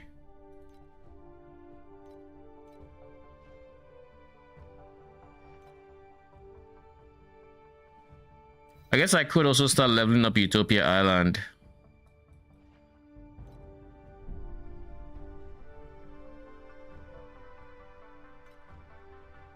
Let me see that. I'll have to see if there's anything on the Discord that says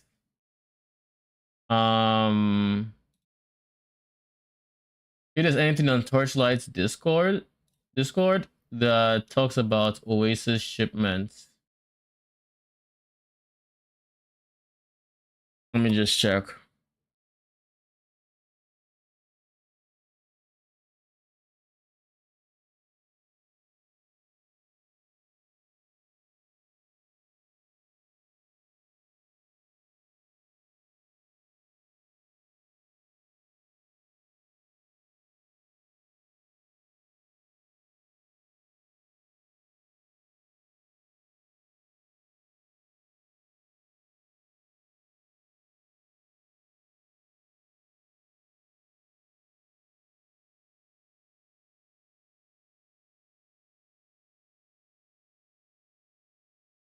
Hmm.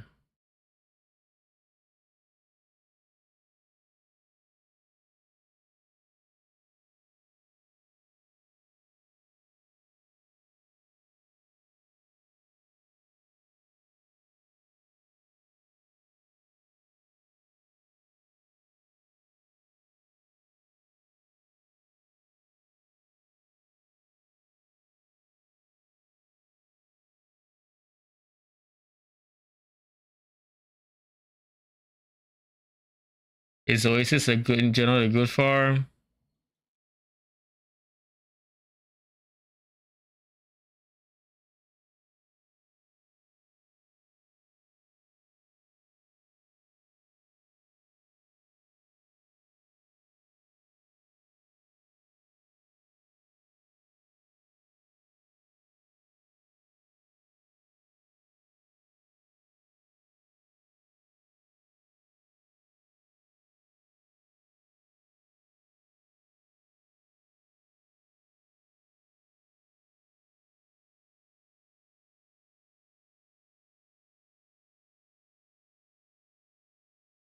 Okay, so I mean, it doesn't looking like there are many people.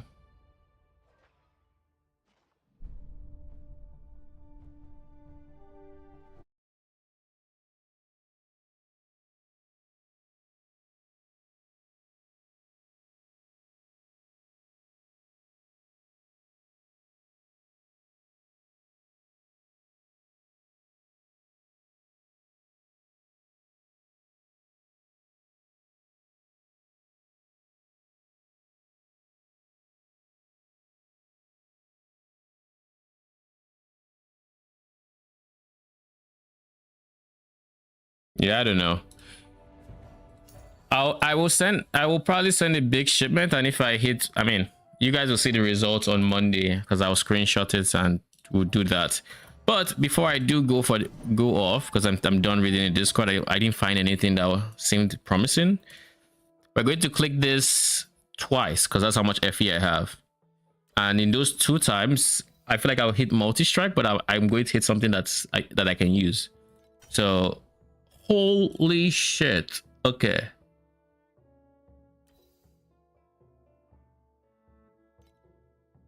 that was not expected. Let's see what our DPS is now. Speaking of, by the way, I honestly want to divine this because this is bottom row, this is top row, but this is bottom row. This is mid row, this is high row. So it's not that bad. It's not that bad. Let's see where we end up.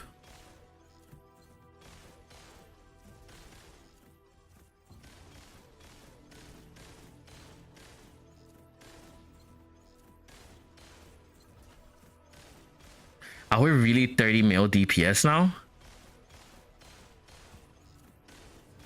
Yeah, I didn't think so. All right, so I think that was a lucky range of hits is why we got that high.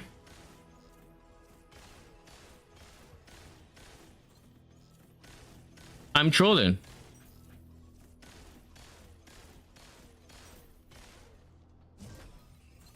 I should be standing on top of it because it's going to be giving me the parts.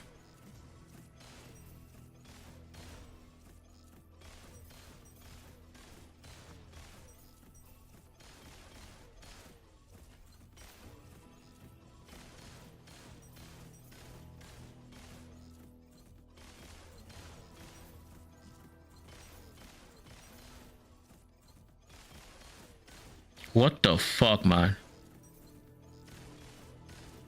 This is how much damage I have with T1 armor pen?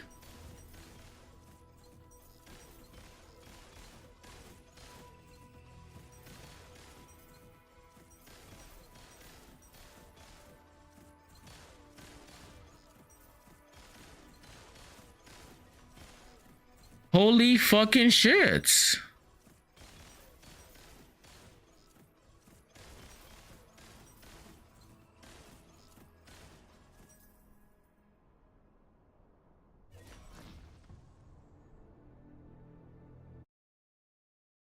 Holy shit. All right. See, that's what I'm talking about.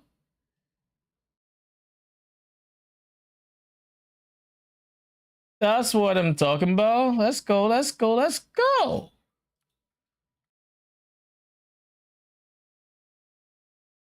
$34.7 bill. All right. That is gonna be it for today. We're ending stream at 35 bill. Really can't complain. All the saving I did for the past few days to get the amulet and everything else that went into it was 100% worth it. 100% worth it. So can't complain too much. I'll be back on Monday. I'm going to be farming. I don't know what my next upgrade is going to be now that I actually have a decent mod on my weapon prefixes. In the ideal universe, I do think I am going to go for hybrid fizz again. Just before we go, I'm going to do one more click because I can. I doubt it's going to be good, but it's going to be the last click we do on this weapon. And we get +6 to attack skills, which is not something we care about. So we're going to keep the pen. That said, I am considering truth falsely this shit because I would lose early pen, which would be a shame, but I'd gain this. But I guess this is not the end of the world, soon as I will eventually reroll this. And the others are quite high, like you are high, this. So yeah. All right. So yeah, that's gonna be it for today. Thank you for stopping by. I appreciate y'all. I will be back tomorrow. Not tomorrow. So tomorrow is Sunday. I don't stream on Sunday. I'll be back on Monday. And till then, have a good night.